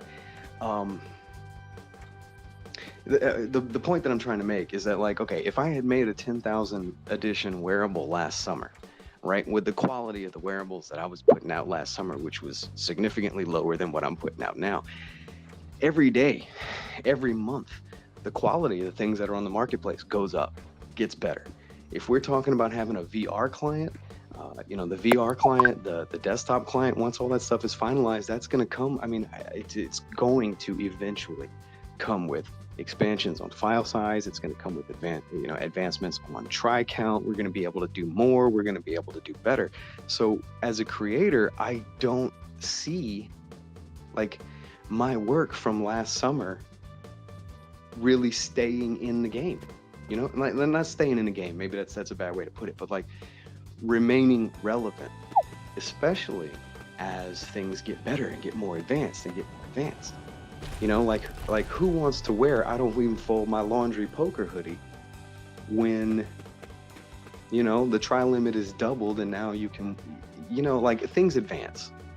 And I don't know. I don't see those old wearables remaining relevant for long enough to ever sell 10,000 units. Yeah, I mean, I see them. Sorry, go ahead. No, go Tangpoko. I was just going to say, right now I see that people who are using 10,000 is really more for a marketing tool to airdrop to their NFT holders or to give away for things. I can't see anybody actually really making a 10,000 rarity outfit for profit anymore. Yeah, 10,000 will come in handy, like when the mainstream is on board. You know, like the number of Jordan shoes that sells. You know, like the Steph Curry shoes that came in, they were like an edition of 5,000, but I think only like whatever number of 3-pointers he hit is the actual amount that was released. But that's the first Steph Curry shoe in Decentraland. You know, and like when the masses come in, that 3,000 whatever number edition is going to be kind of rare, you know. Yeah, but when the masses come in, that could be like 2 or 3 years from now, and that shoe that was made now is going to look so bulky and technologically old. But it's still the first. It's still the first, you know. It's still classic, like, you know, all the shit that people peanut still butter play Game Boy Colors, you know, just to kind of put add to that point. Yeah, okay, that's true. That's true. Like, that stuff matters. That stuff matters. And so the people that are putting stuff out now, like, for me, my opinion on it is like, all right, I put my first body paint wearable out, edition of 100, knowing that was like my first stab at Blender, and I know I've already topped the shape of the body with my new body paint wearable, so it's made that first one a little bit more obsolete. But 10 years from now, only 100 people will be able to wear that one. 100 people will be able to wear this one in a hopefully a Decentraland world where there's like hundreds of thousands of users, millions of users, you know? That's what I was going to say, because, and obviously we can only speculate, but like my kids, my daughter is 17. She's obsessed with vintage everything. And I see that kind of aging well in the metaverse. Like, even if it is clunky, there's going to be a historical value to it. Like, well, there's the OG factor, or like this is. So I again, speculation, but I do have a feeling that like that may happen as long as the technology remains where you can still wear them and they're not like, you know, disabled for some evolutionary reason on the tech end of things. For real, I mean, imagine the value of the first baby doll dress. That's gold. Right. You know what? We should open a vintage store inside Decentraland. Totally. I've been talking about that. Zeta has that museum that's really awesome. That has all the vintage but classic we'll like go like a little less OG than that. Just do like normal vintage t-shirts and stuff from last year. Like I think that's a wonderful idea. I don't even fold my laundry. We'll bring that one in there. So wait a minute. I have a really ignorant question here, but I feel like maybe other people aren't familiar either. Can someone explain to me the difference between a layer 1 or level 1, layer 1 wearable versus what we have now? Careful. Sorry. Fiery topic. Sorry. I feel like I could cover this. So the original wearables were on the Ethereum network, just like land and names are. That's what's considered layer 1. And then the Polygon network is built on the Ethereum network. Polygon network is just more efficient, more scalable, higher transaction speed, less transaction costs. So the Decentraland team switched the new wearables to the Polygon network layer 2 for that scalability. Whenever the Ethereum layer or the Ethereum wearables were being created, people at the time, so the Polygon wearables and like the gasless voting and the DAO with like the snapshot change and stuff came out at the same time, right around the same time. So people used to have to like spend Ethereum gas to vote on proposals. So whenever like, you know, NFTs weren't that popular and gas was extremely low, it would cost people, you know, 10, 25 cents or whatever, maybe to vote on something using Ethereum gas. But whenever Y was going crazy for several months, those transaction fees ended up getting a lot higher. So it just became not really reasonable for people to interact in the DAO or vote on anything or to pass new wearables, just because the transaction fee is just like it's like higher than the price of what anything you know is going on right now, probably for, you know, across the board people to vote on these things. So yeah,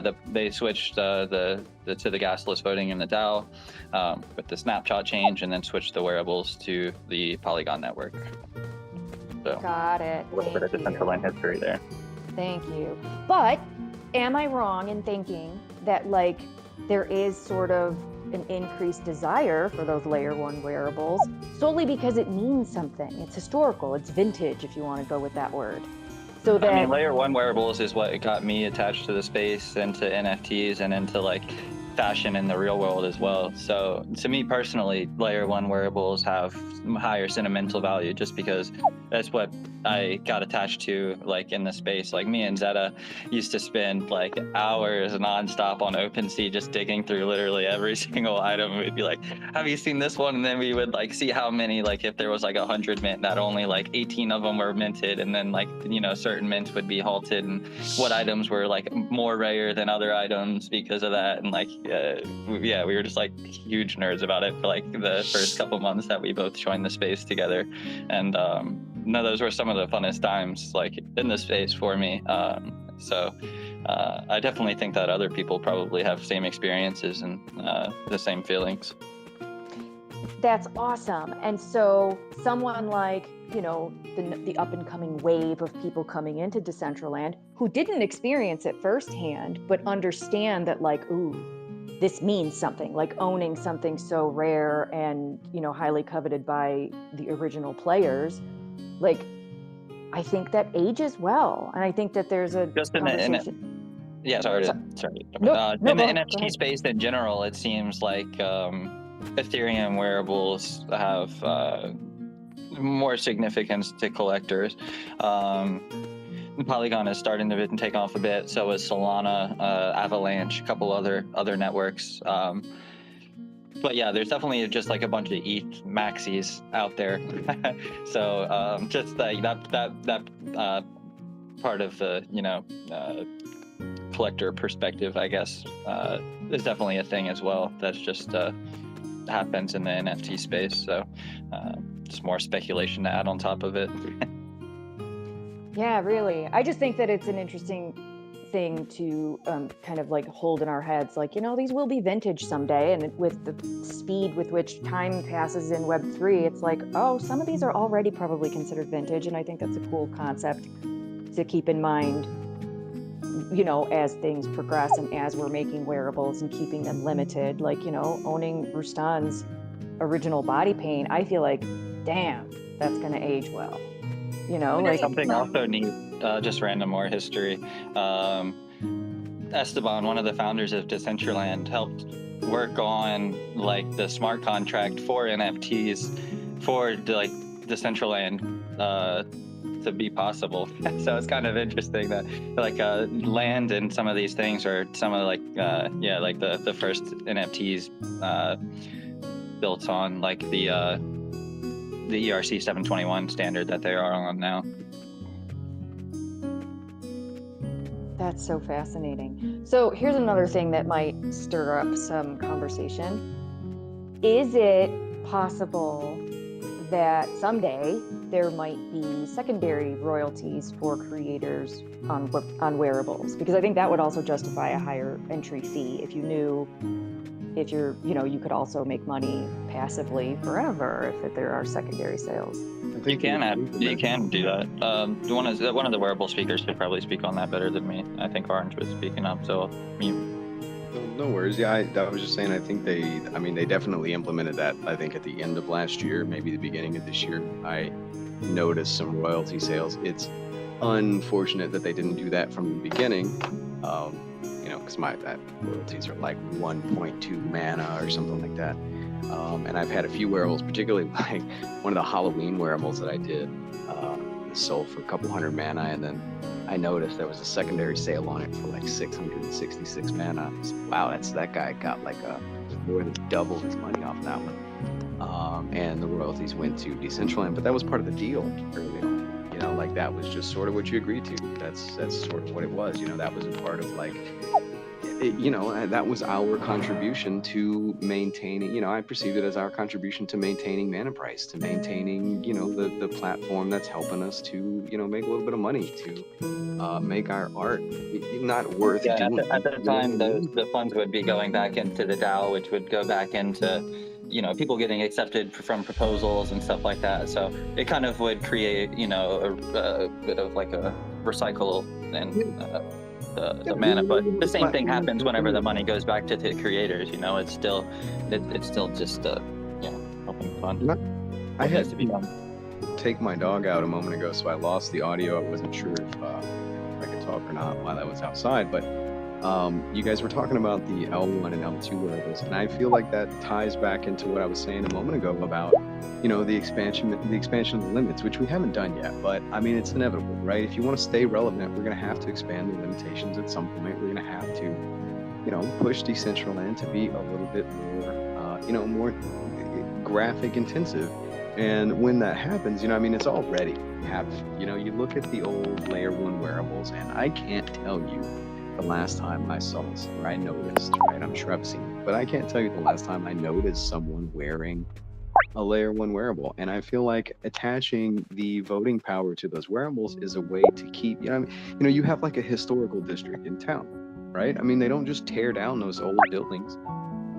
They mark them as historical buildings, and I feel like it isn't all. I think there's a lot of perception that it's all Layer 1 wearables, and it's only certain collections that like came from the foundation or something. There's like some restrictions to it. I was reading through it the other day, but yeah, it's about 70% of them now. The proposition that I voted for, that I was in favor of, was all Layer 1 wearables. I'm not a big fan of that 70% limit. It is what it is. But I just feel like attaching that voting power helps them to keep some relevance, especially in this moving market, where we're getting better models, we're getting better textures. We've got people who are spending their, who are like basically devoting their time, devoting their lives at this point, to making wearables, to pushing this better. And really what that does is that makes those old Layer 1s that use the texture atlas and all that stuff, they get more and more and more and more dated. In the same token that I was talking about making a 10,000 wearable collection to sell, they're never going to sell out. Eventually it's just going to die off. People are going to move on to the newer and better thing. And I feel like attaching that voting power, now what was in that in the proposition was probably a little bit high of voting power limits. But I feel like attaching that voting power to them is a way to keep those wearables relevant. And I mean, ultimately, we all admit it, whether you admit it or not. I mean, ultimately, we all want the NFTs that we buy to go up in value over time. And in an expanding market, in a market that continues to take literally leaps and bounds week by week, I mean, those older wearables start to lose their appeal. And yeah, you got your collectors who want them and who keep them and stuff, but you know, it would be nice to have them maintain their value because they are a part of Decentraland history. You know, like it or not, those were the first wearables. It's before, you know, when very select number of people were allowed to make wearables, and they are definitely a part of Decentraland's history. And I feel like that there should be something done to preserve that, to preserve the value of those wearables. And that's my entire you know, point of view on being in favor of the layer one wearables. I just want them to maintain their relevance. Sweet. Oh man. At the top of the conversation, I had mentioned the different topics we were going to try to touch on, and I'm so happy to see that a huge chunk of this conversation became sort of like the culture of wearables and the evolution, but especially the culture. And I think, Sin, when we had our conversation with you, we talked about like, hey, people looking in from the outside, or people looking to sort of get into Decentraland, or taking their first steps, who maybe have a presence in Web 2 on Instagram, YouTube, other places, like are those skills needed? Like, do we need to see more of that? And clearly we do. I mean, as we're sort of talking about this, the opportunity to have conversations, the opportunity for constructive critique of wearables, and just more people kind of covering the landscape of wearables.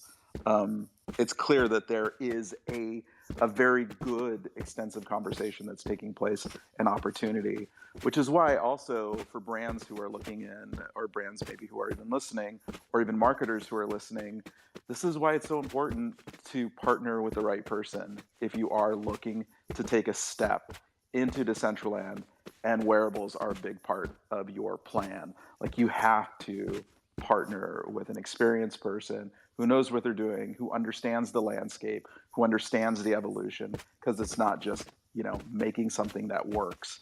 It's making something that resonates with the denizens of Decentraland, and it also isn't tone deaf. Like you mentioned, like having a 10,000 piece collection, and I think that if a brand stepped in and that was their first attempt, like, we're going to throw out a 10,000 piece collection, that just seems pretty tone deaf. Like, you don't actually understand the landscape very well. It just looks like you're flooding the market with your product. So Right, and I think a lot of brands that come in have that same, and this may be a wrong perception of mine, but I feel like a lot of brands that come in have that same like mindset that I mentioned earlier, where it's like, oh, it's an NFT, so it must be worth $500,000, when it's, I mean, the market decides that. You can't just, like, it's a really bad look to put out a 10,000 piece collection for, 100 mana a piece. Like, I remember when everyone was up in arms about, the Adidas yellow jogging suits or whatever. I don't remember very clearly about it, but I believe it was the price point on, and it's, like, it's this brand, that comes in, and it's almost like they're, it seemed to me like the perception from NFT space on Twitter was that they were, attempting to take advantage of the market. A lot of it was like, oh, this, so much ETH has been siphoned from the market directly into Adidas's pockets and will never be back, and yada yada yada, and and I mean, that's there. I think there's some truth to that. I really do. I was soup that Perry Ellis dropped legendary freebies for Metaverse Fashion Week. I thought that was like the smartest thing. Make people race to get them, and then they're gone in a flash, instead of having like a 100,000, 10,000 piece that you'll never be able to sell. I got a story actually that I like my rad jacket that I made. That was originally for a collector who has like kind of this little group of collectors that they put stuff out there, and he was asking me about making a Decentraland wearable, and this collector had supported me so much over the last year. I was like, you know what, I'll make you the wearable, no charge, don't even worry about it. And so I looked at their brand and I made adjustments. I was like, just let me do my thing. They were like, we're thinking about making a t-shirt with our brand, and I was like, don't make a t-shirt. Nobody wants a t-shirt. Like, if you have this opportunity to make something cool, make something cool. So I was like, let me look at your brand, let me think about it. And so I thought about it and came up with the rad jacket, and it had a different, it didn't say rad before, it said something else. But I made the rad jacket, he loved it, he was blown away. And then he showed it to one of his partners, and one of his partners just didn't get the whole concept of Decentraland or anything, and was just like, oh, I don't know. He was very, I don't know, I don't know.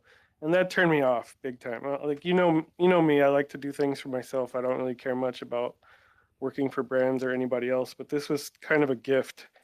And this one guy was all, I don't know about stuff. And so I immediately shut down and was like, you know what? I love this fucking jacket. I'm going to just put my brand on it, and I'm going to keep it. I'll make you whatever you want whenever you guys are ready, but this is mine now.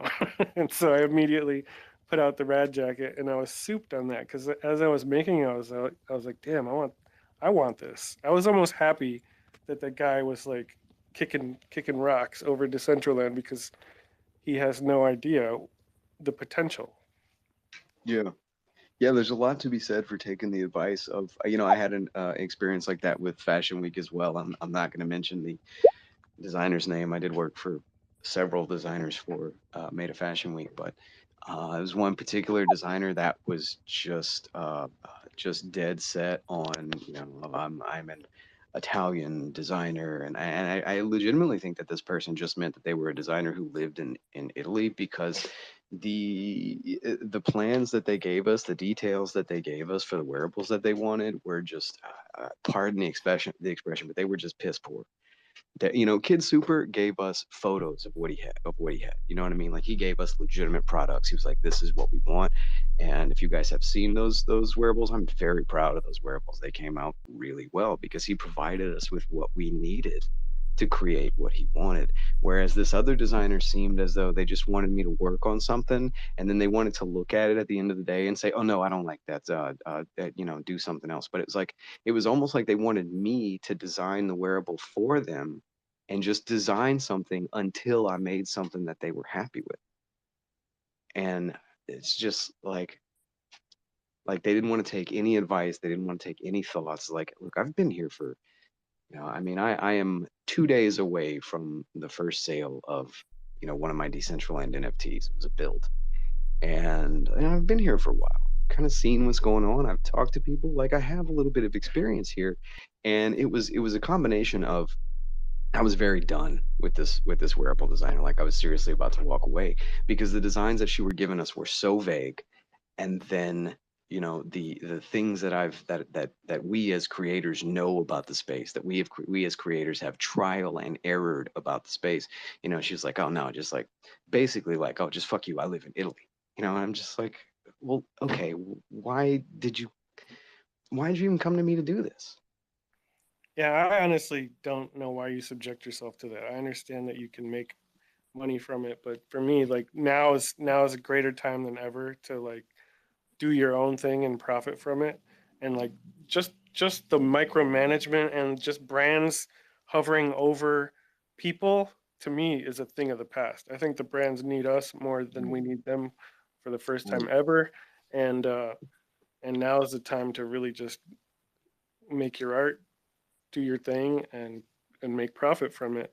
It's like such a magical time. Well, I actually enjoy doing commissions. Obviously some clients are better than others. But I've been in 3D animation since 2010, so I've worked in post-production. Like, I'm very familiar with, we used to call it pixel fucking every single frame, where you got to go in and analyze pixels, you know what I mean, to get the client to approve. And honestly, Decentraland clients are so much easier than those. I mean, it's just part of, like, the workflow that I'm used to.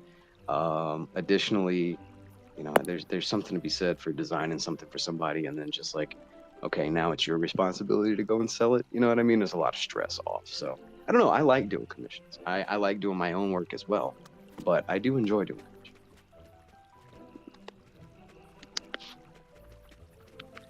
I will say, and then I have a quick question, but I used to work for a brand where we had social media influencers as the group of media that we would invite to events. And there was a point in there where sort of unique photography became very important. And Shelley remembers this because she developed her photography skills to such an extent that, like, she was needed in the space for a lot of brands to be able to sort of present the product in a better way. But it was interesting to watch as time went on that there was this feeling from some brands who weren't paying attention that like, well, anybody can do this as long as they have 100,000 followers on Twitter. We can bring them to an event and they'll take they'll take their photos. But for us as a car company, some of them look like used car lot photos, and then some people we could see the care and attention that they put into developing their craft and their creative. And certainly, just like Rustan said, at a certain point, brands realize how much they need those high level creatives. And I hope, and I think I see this, that's exactly where this is headed with wearables. That as brands come in, there is a cream of the crop group of designers that they certainly can work. They certainly should work with, just like there are if somebody's coming in to Decentraland, wants to do a big brand activation, wants a venue built, wants all the integrations as part of that build. There are certainly people that you should be talking to and that you should work with. A question specifically about wearables that I had for the designers is movement. So when you're creating a wearable, and I'm completely ignorant to the process, but if when you're creating a wearable, it's sort of on this static model. How are you able to predict what movement will look like with that wearable? It's a lot of trial and error. I mean, when you pull it into Blender, you have your armature, right? So the skeleton is there. You can, while you're weight painting, you can adjust it so that the knee is bent, and then you can weight paint it while the knee is bent so that you can make sure that the knee bends appropriately. Where the hips connect to the pelvis are particularly problem areas, especially with the jump animation. The knees come up really high. But I mean, you can do so much in Blender, but a lot of it is, adjusting glow emission, same thing. Adjusting those levels are a lot of, for me at least, it's a lot of trial and error. Like I've got some numbers that I use for various things, but with almost every wearable that I make that's either custom weight painted or has a glow on it, it's a lot of like upload to the builder, view in world, like walk around with it. Oh, that's too bright. Go back to Blender, reduce the emission level, bring it back. It's a lot of circular. I mean, that's my process anyway. It's a lot of circular, like round and round, trial and error type of stuff. I feel like the last few steps, like what I'm talking about here, particularly with the glow, takes the longest because you're just like, the builder is sometimes a little bit, a little wonky, doesn't do what it's supposed to do sometimes. And then you have to go back to Blender and it's like, okay, now I'm going to wait for the page to reload and go all the way back to, builder.decentraland.com, then go back to collections, then go to the collection, then go to the item, then upload it. Now try it in the world, switch to Robson Test Network, right? Load that up. Okay, change the glow a little bit, change it back to Ethereum, go back to the builder, go back to Blender, change the glow level, bring it back in. You know what I mean? Like it's a lot of circular stuff. And I feel like honestly, those last couple of steps, that little those finishing touches take so much longer than the actual, building of the wearable itself. I'm interested. Is it like that for you guys as well? Like, I'm interested to hear you guys' finishing process. So much yes. I just want to say I feel your pain, and I discovered last time, and I still haven't been doing it, but I discovered if you preview your wearables through SDK just locally, it can remove a lot of that pain. The problem I have is I won't do that by default. I'll just say, I'm just going to use Builder real quick. I'm just going to throw it on Builder, get it ready. And then I'll go preview it and I'll say, oh, wait, I need to make a little change. And I'll go make that little change. And then I'll just keep bouncing back and forth. And before long, it's been 2 hours of me bouncing it back and forth, making tiny adjustments exactly like you said. Is it 0.1 or 0.2 or is it 0.05 for these, some of these emissions and some of these values on some of the stuff I'm doing? So, but I did want to share that was one thing I did learn is if you bring it in through SDK and preview it locally, you can do a lot of the testing in real time. Interesting. That's good to know. Thank you. It's funny to hear you say that because I'm glad it's not just me. Yeah, straight up. That's how I feel. Yeah, I don't even know how to bring in a wearable into SDK to test it.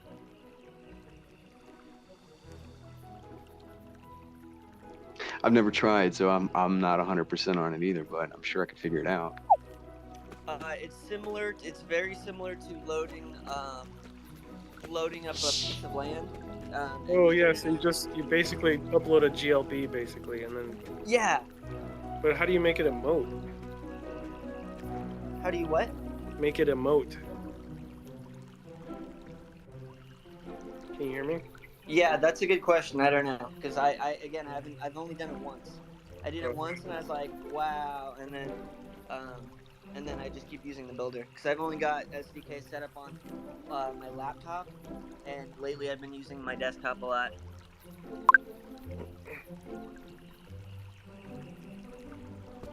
Yeah, but you can totally get it in there. I know you can use SDK for a lot of running those local instances like that. It's the same process as testing a smart wearable. So I believe that was where I found the information on how to launch that, was launching smart wearables. Yeah, I haven't even read that yet, but I saw that available on the docs. Yeah, you'll find it's the same exact process. It's just a tiny bit different than loading an SDK land instance. Just a quick into Decentraland for some reason. So if anybody is in the room, I apologize. I said I was going to keep an eye on chat, and then everybody disappeared, and I haven't been able to get back in. So working on that. Supposedly, if you buy any of my wearables, it eliminates login issues with DCL.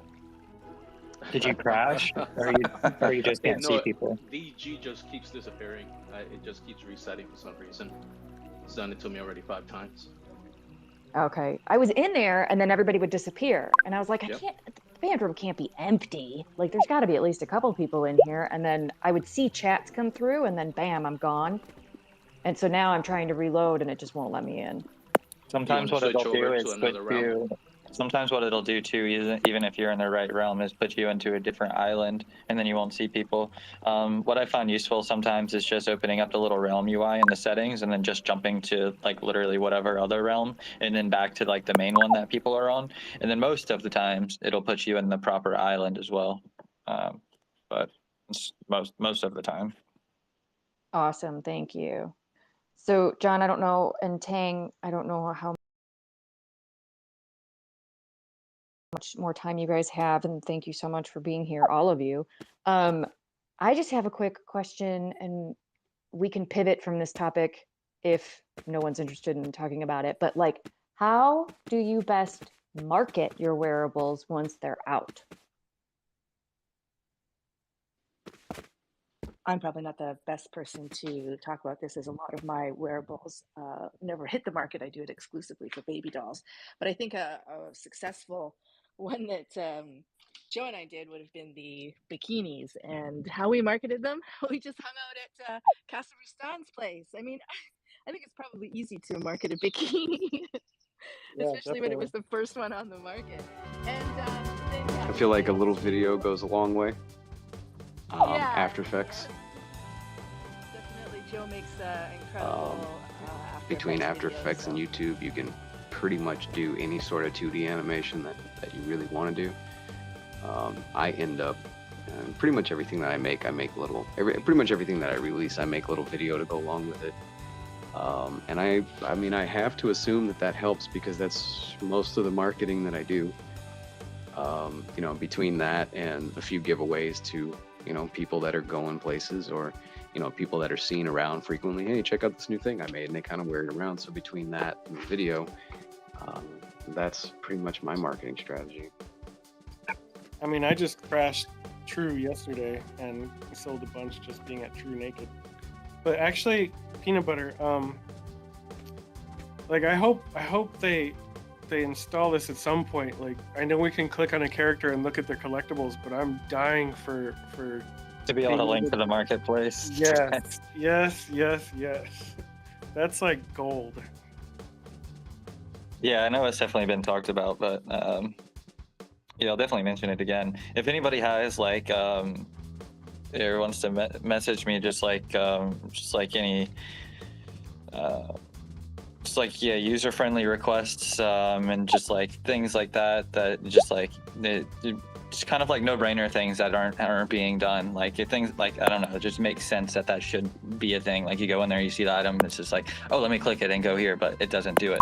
A lot of that stuff is being focused on. I'm having a meeting with the COO and a couple other people, probably sometime next week, going over a few things, changes, plans, things of that nature. So yeah, if there's any other requests and stuff that you guys would want to bring to my attention, I'll try to put it in a doc where I could talk with them about that kind of stuff and see about getting it moved down the totem pole at that point. Because a lot of times we have the meetings within these teams and stuff like that. I'm trying to just be a little bit transparent here, just to kind of give a little understanding to it. But yeah, we talk about the things in these teams, and everybody's working on so many different things, and it all sounds good, and it's just like, okay, we'll do this, and then everybody starts working on other things, and a lot of things just talk with them about that kind of stuff. But the community needs to be focused on what needs to be built. The daily active users need the resources they need to socialize, experience, and be able to do things within the space, without it being clunky or aggravating. And that's definitely been a lot of what I try to do is check out for that kind of stuff, and voice my thoughts where it needs to be placed. And yeah, we're going to be kind of talking about that more in depth next week in a meeting that we've got coming up. So yeah, definitely let me know. Feel free to reach out to me in Discord, Twitter DMs, or wherever. On a side note, PB, I don't know if you realize how many people you personally onboarded in 2021 with your YouTube channel, but I think you brought in a significant amount of people by yourself. And I know that you're crazy busy, but I miss your YouTube videos, and I would love to see more of them. I think I appreciate that, man. It is nice hearing that. I used to all the time, like just be running around. Like the community was so much smaller than like there'd be 20 people at an event, and that would seem like it was a lot at the time. So it was really cool. People coming in, hey, I found this because of you or whatever. I definitely don't see that as much recently, but it was really cool. Kind of still using your videos. Still using your man. videos, and I'm waiting for you to put out for the client. Yeah. If anybody has any video requests that I could do too, let me know. I've kind of been thinking about a few and things that I should cover. So give me some inspiration to do it for sure. RIP Peanut Butter's DMs and notifications.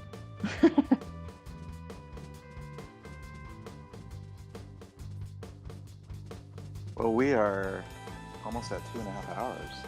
This has been a great conversation. It's actually one that we intended to have. When was it, Shelly? Like right after Fashion Week, or like the week after Fashion Week? And it just didn't work out. Yeah, I wanted to like unpack the whole concept of Fashion Week and like but yeah, we just never got around to it. But I think we've kind of done a very slow unpacking throughout these conversations with just like the cultural component of it, the artistic component, the self-expression, and the psychology behind wearables is fascinating to me. And I know we've discussed this cultural, the cultural concepts behind it, and being able to represent yourself in any form. You can be whoever you want. And, you turning into a female yesterday, it was like, wow, it's just, maybe I'll be a man tomorrow.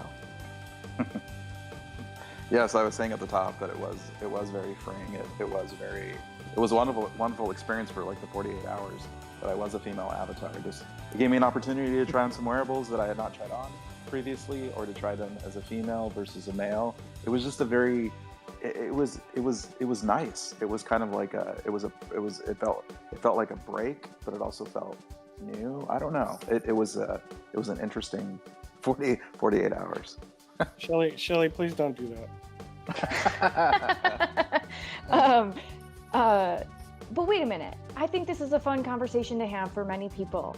Like the user experience as a female versus a male, and like if you versus what you are in real life.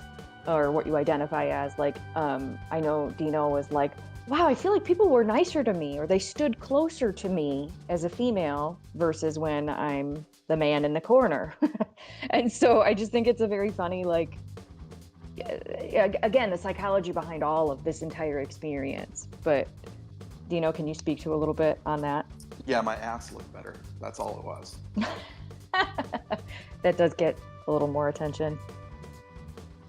No, I mean, it sort of evolved, or it sort of came to be because I was a little upset at some things that had happened outside of Decentraland, but just in Web3. And I just, I wanted to shed my male skin for a little while. And it was very strange where it came from. Again, from sort of a psychological perspective, and I don't want to get too deep here, but like, it sort of came from this very emotional place that I wanted to kind of free myself of that image. I mean, I don't really have a mustache in real life because I can't grow one, and my avatar as a male is a little more intimidating and rough than me in real life. And I think that there's something that in that moment when all of this happened, it felt very unfriendly. And I don't know, I don't want to try to say that like women are softer, or like, that's not what I'm trying to say. I'm saying that for me personally, there was something that needed to happen in that time to just shed my male skin. And again, it felt very freeing. Sorry, that's I don't know if that's too much of an emotional reply. No, I love that. I think it's raw and real, and just, again, this experience that we're all going through is so unique to this time period. And I think that it's awesome to have those conversations about how we're feeling, you know, about being like, it was so funny when Rustan launched this body paint. I was like, I want to wait for Dino before I put it on because I feel so exposed. Like, how silly is that? But then I was like, no, this is too much fun. And, you know, we all got naked together. But there was this moment of like, oh, this feels weird. So I think it's funny. I love the freedom in the metaverse, and whether that's being able to wear something that you'd never wear in real life with people that you'd probably never get naked with in real life, in whichever gender you feel like being in that day. That's the best part about the metaverse, is the freedom and the fluidity. And that's something that we need to protect and also to honor when the people around us are deciding to switch genders. I think that there still might be some stigma against that, and there shouldn't be, because we're all here, we're all a bunch of intellectual minds connecting with each other and leaving our meat space bodies behind. So we should leave those judgments behind as well and just be who we want to be from day to day. Yeah, and that's the great freedom that wearables provides. You know, for a lot of people, it is that expression that maybe you're not comfortable with in real life, but the opportunity to express that someplace is just a wonderful thing. And I think that, you know, when we're talking about the culture of wearables, that's kind of the larger conversation. Like, again, without trying to get too deep and philosophical into it, like, I mean, there are multiple layers with this, and it is very important, and it could facilitate kind of a larger conversation, which is awesome. It's just great. And Tang, you're right. Like that opportunity for that expression, like as you know, the designers that we have here, like, you're helping facilitate something that is bigger. It's not just a cute wearable, or it's not just clothes. It really is a culture. It's a community. It's a communication dynamic. There's all these things that take place. So kudos to you guys. Yeah, I was thinking about this yesterday with everybody wearing the body paint, actually.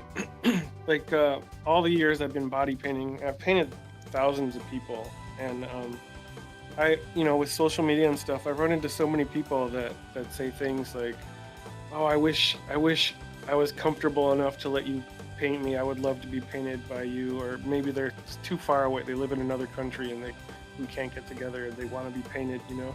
And so for a time, I created yoga pants with my art on it, and it was basically skin tight. So it was like the closest thing for someone who couldn't do it or wasn't comfortable enough to do it. It was the closest thing to getting painted by me. But yesterday, watching, you know, so many people wearing the paint, and some people even said things like, I wish I looked like this in real life. like I realized, like, between the first body paint wearable and this one already, I've virtually body painted 150 people in no time practically, and these are people that would probably never possibly do it in real life, you know. And that was just an interesting thought yesterday for me. Yeah, and Wow. and that's why it was so important to talk to you, Rustam, because you do have that dual, or sort of that dual part of your life that there's that common thread that runs through in your in real life art and your avatar virtual art. Yeah, that's so cool, because I mean that's sort of a great extension for you as an artist as well, because you've been able to translate what you do in real life to this other environment. Well, the scary thing to me is that I feel like at some point the real part is kind of obsolete and the virtual part takes over, you know, and like especially if the masses come in, which is kind of weird. And I'm planning a collaboration now with a 3D artist who created the three-dimensional character, and I'm going to body paint it and I'm going to put it in the spa build and have like the whole art show at Casa Rustan. But that's kind of like my first virtual body paint, like full intensive virtual body paint collaboration, and I'm like transitioning a little bit, and it's making me wonder, like, will I be body painting real people in 5 years when this is so much more efficient, convenient, effective?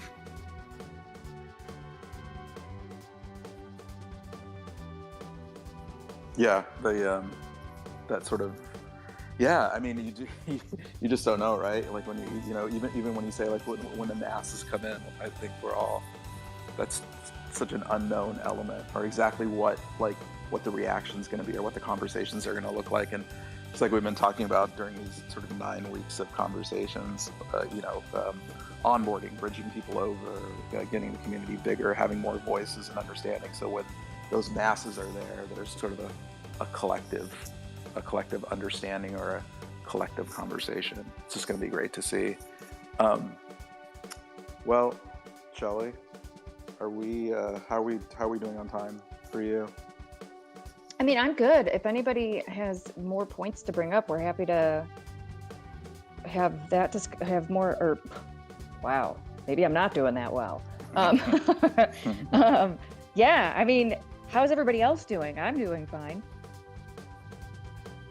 I'm good. This was a good space.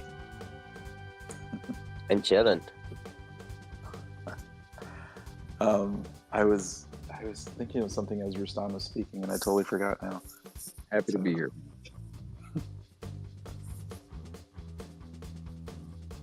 Who?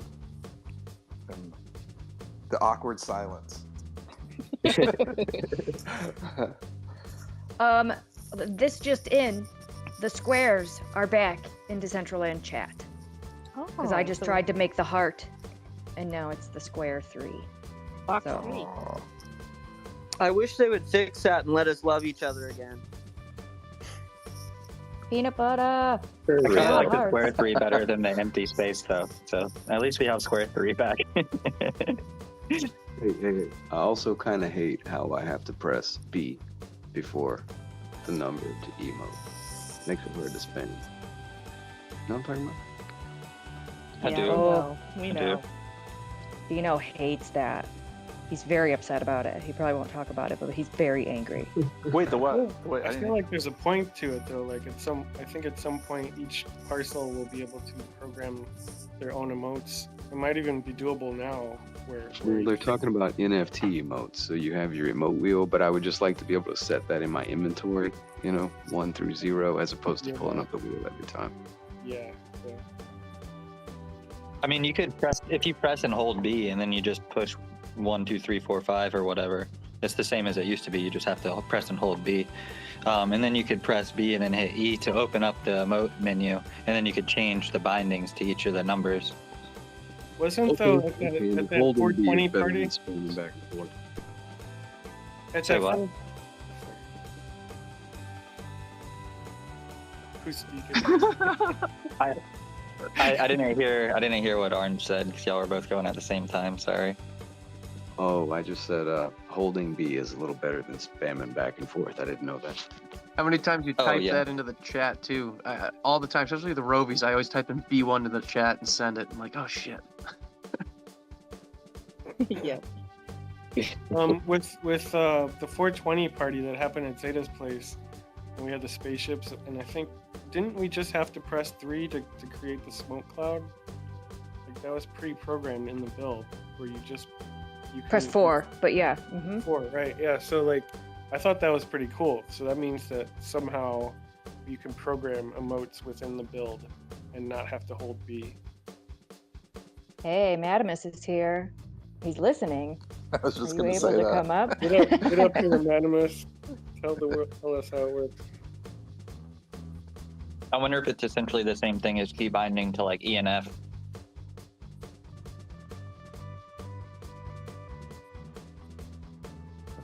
I know that was like a big failure point in like making games and such, that you didn't have like enough key binding to be able to do. You know, like I used to play a lot of World of Warcraft, so I'm gonna use that as a reference, and use your mouse to look around the WASD keys to run and stuff, and then you'd have the number keys that you'd use for your spells and such. So You ever maybe that's program a typical, I'm not too controller for certain. one of those games? You know, you hold like maybe L2 and it gives you a whole nother set of buttons. You hold L1 and L2 and it gives you a third set of buttons. Yeah, so the SDK gives you the buttons 1, 2, 3, 4, and maybe 5, and E and F, and your mouse clicking. So you can bind, anything that you can code in the SDK to those action buttons directly. So that's how we did that. So it's not exactly an emote, but you can through the SDK access those buttons specifically and put events and everything on those. So that's how I did it for that. I was just about to say, if you could hit the 100 emote, Shelly, that would be perfect. Thanks.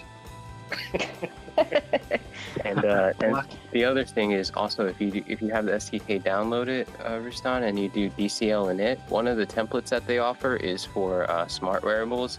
So you can get a project set up ready to launch with the SDK with the smart wearable stuff in it. Then you can just replace the models, set the different metadata in the wearable JSON and the asset JSON files. And you could probably test out regular wearables with that scene as well. Nice.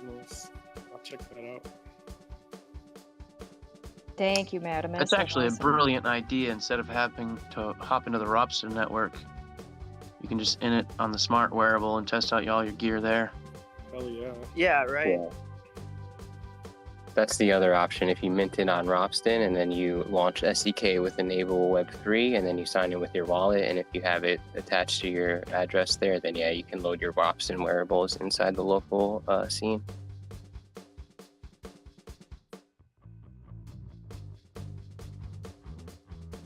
Dang, I feel like a child right now, like listening to these conversations, like these technical conversations, because like Shelly said, like, yeah, I do get angry, like just the simplicity of like holding the B and clicking an emote. Like I'm terrible, and I have a horrible memory too. Like I will often stand in front of somebody and I'm like throwing money at them, clapping, just so I can finally get to the emote that I'm looking for. I'm a horrible old man when it comes to stuff like that. You guys are awesome, like, to be able to do all this stuff. Meaning like sort of build all these pieces. But Madamus, that was great. That 420 party with the smoke, that was a lot of fun. Such like an engaging element of that. Which brings me to the point that I was going to make that I forgot about. I know some people have to take off, or we're getting ready to wrap up here. But it was somebody who talked about like marketing wearables and marketing releases. The cool thing is that there's this other culture also in DCL. Where there's like these residencies or people who play quite often, like Mr. Sweet, and certainly the co-marketing opportunities, the partnerships that are available out there are really great for designers.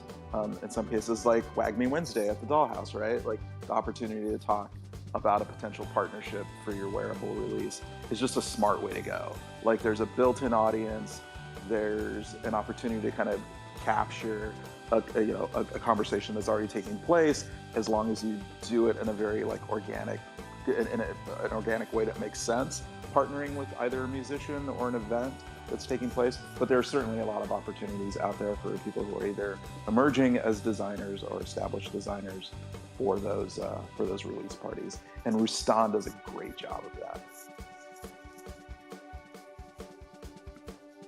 Agreed. And sorry to kind of bounce back, but back to Dino being old. Yeah, thanks.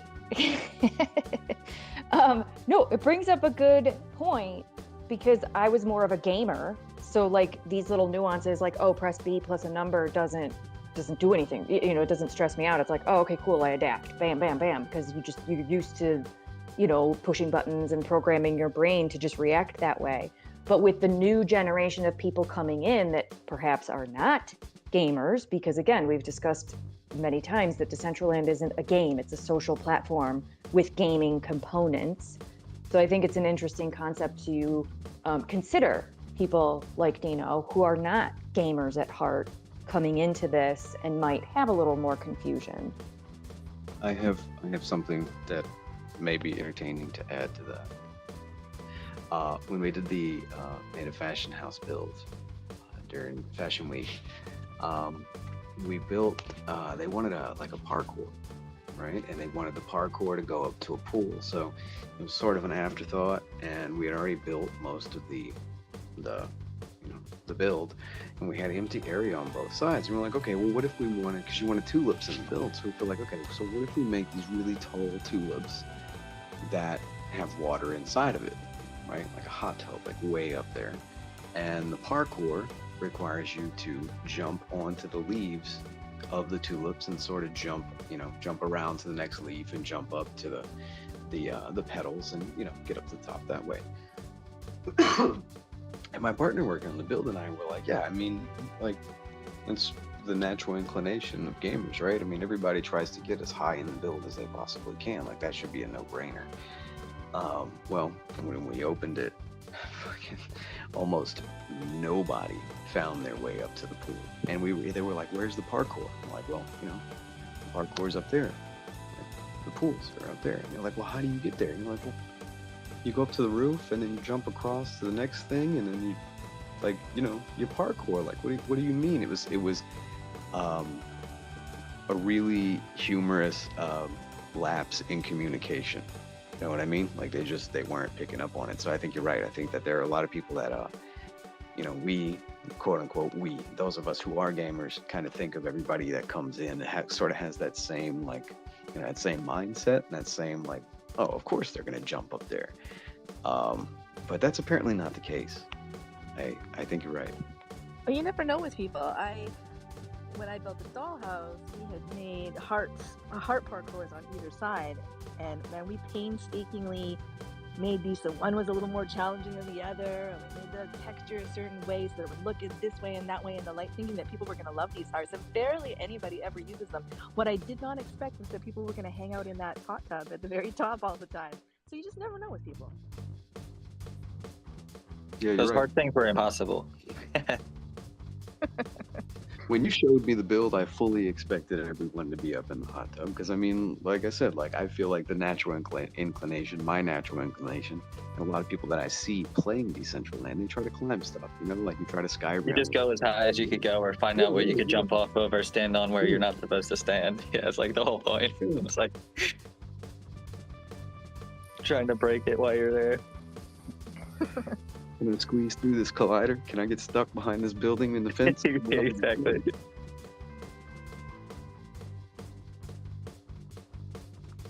My first real interaction with Rustan was he was helping me navigate that parkour at Dollhouse up to the big screen. It was very nice. It was like he was helping a little old man up the stairs. So I appreciate that. Aww. Yeah, and I call myself a gamer, but I'm stuck using a trackpad, and, like, good grief, if anybody has ever tried to watch me parkour, it's an epic failure. I did trackpad for like the first 8 months. Decentraland. Wow. Finally put a mouse on. I did Cat 5's crazy ass Astro parkour with a trackpad. That's why you're so good. Maybe. Oh, Mr. J is here. Hello, how are you today? Hey guys, how you doing? Hi, Mr.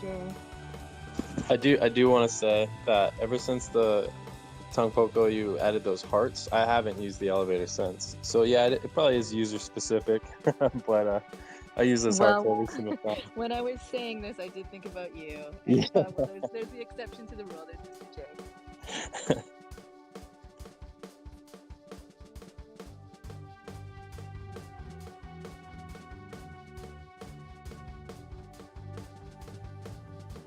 All right, guys. I think we may have come to the end. We're 2 hours and 45 minutes in. Wow. Again, yeah, this was a great conversation. Does anybody have any sort of closing questions or anything they want to say before we start to wrap up the space? I haven't done too many spaces yet, and this is by far the longest and most intense one that I've ever been in. And I just wanted to say to everybody that it was a really nice way to spend the morning with all of you. Yeah, thank you guys for having me on. This is actually my first space, so thanks for that. It's been a good conversation. I'm glad we could all make it. It's nice to meet most of you. Most of you I've never spoken to in voice, so that's cool. Nice to meet you all, and thanks for having me. Wow, well, thank you for getting up here. It's always either nerve-wracking or just confusing trying something new, so I appreciate your time and being the first. And Tang, thank you so much. We love you. And Rustan and Peanut Butter, Dr. Drip, Sinful, all of you. Just thank you so very much. Dino, you want to do our proper closing out? Sure. Thanks everyone for being here. Again, I think like the big takeaway for us, and it's great to see how these conversations evolve. But I mean, the community is getting stronger. These conversations are getting better, and I'm not talking about this space. I'm not arrogant enough to say that it's this space. Like the conversations that are taking place around Decentraland, outside of Decentraland, but about Decentraland, are just getting so much better and more collaborative. And there's clearly this desire to I don't know how to say it, like to make things work, right? Like even when there's conflict, even when there's misunderstanding, to really make things work, which is awesome. I mean, it means that Decentraland, not just as a community, but as this emerging industry, like we absolutely have legs. There's absolutely a future. People who are looking in. I hope that you see that there are people that are committed to the long-term stability and development and evolution of the space. These are the people you should be working with. So brands, marketers, anybody who's coming in, take notice of these people who are really who are really moving the conversation forward. Because again, these are the shining lights in what is a crazy space sometimes. So thank you all for being here. Again, as we always say, take care of each other. Be nice. I know that sounds so silly, but in Decentraland, please just don't be an asshole. Like there's a lot of great supportive people. Let's keep doing what we're doing. And thanks, everybody. Yeah, be nice, everybody. Be nice, everyone.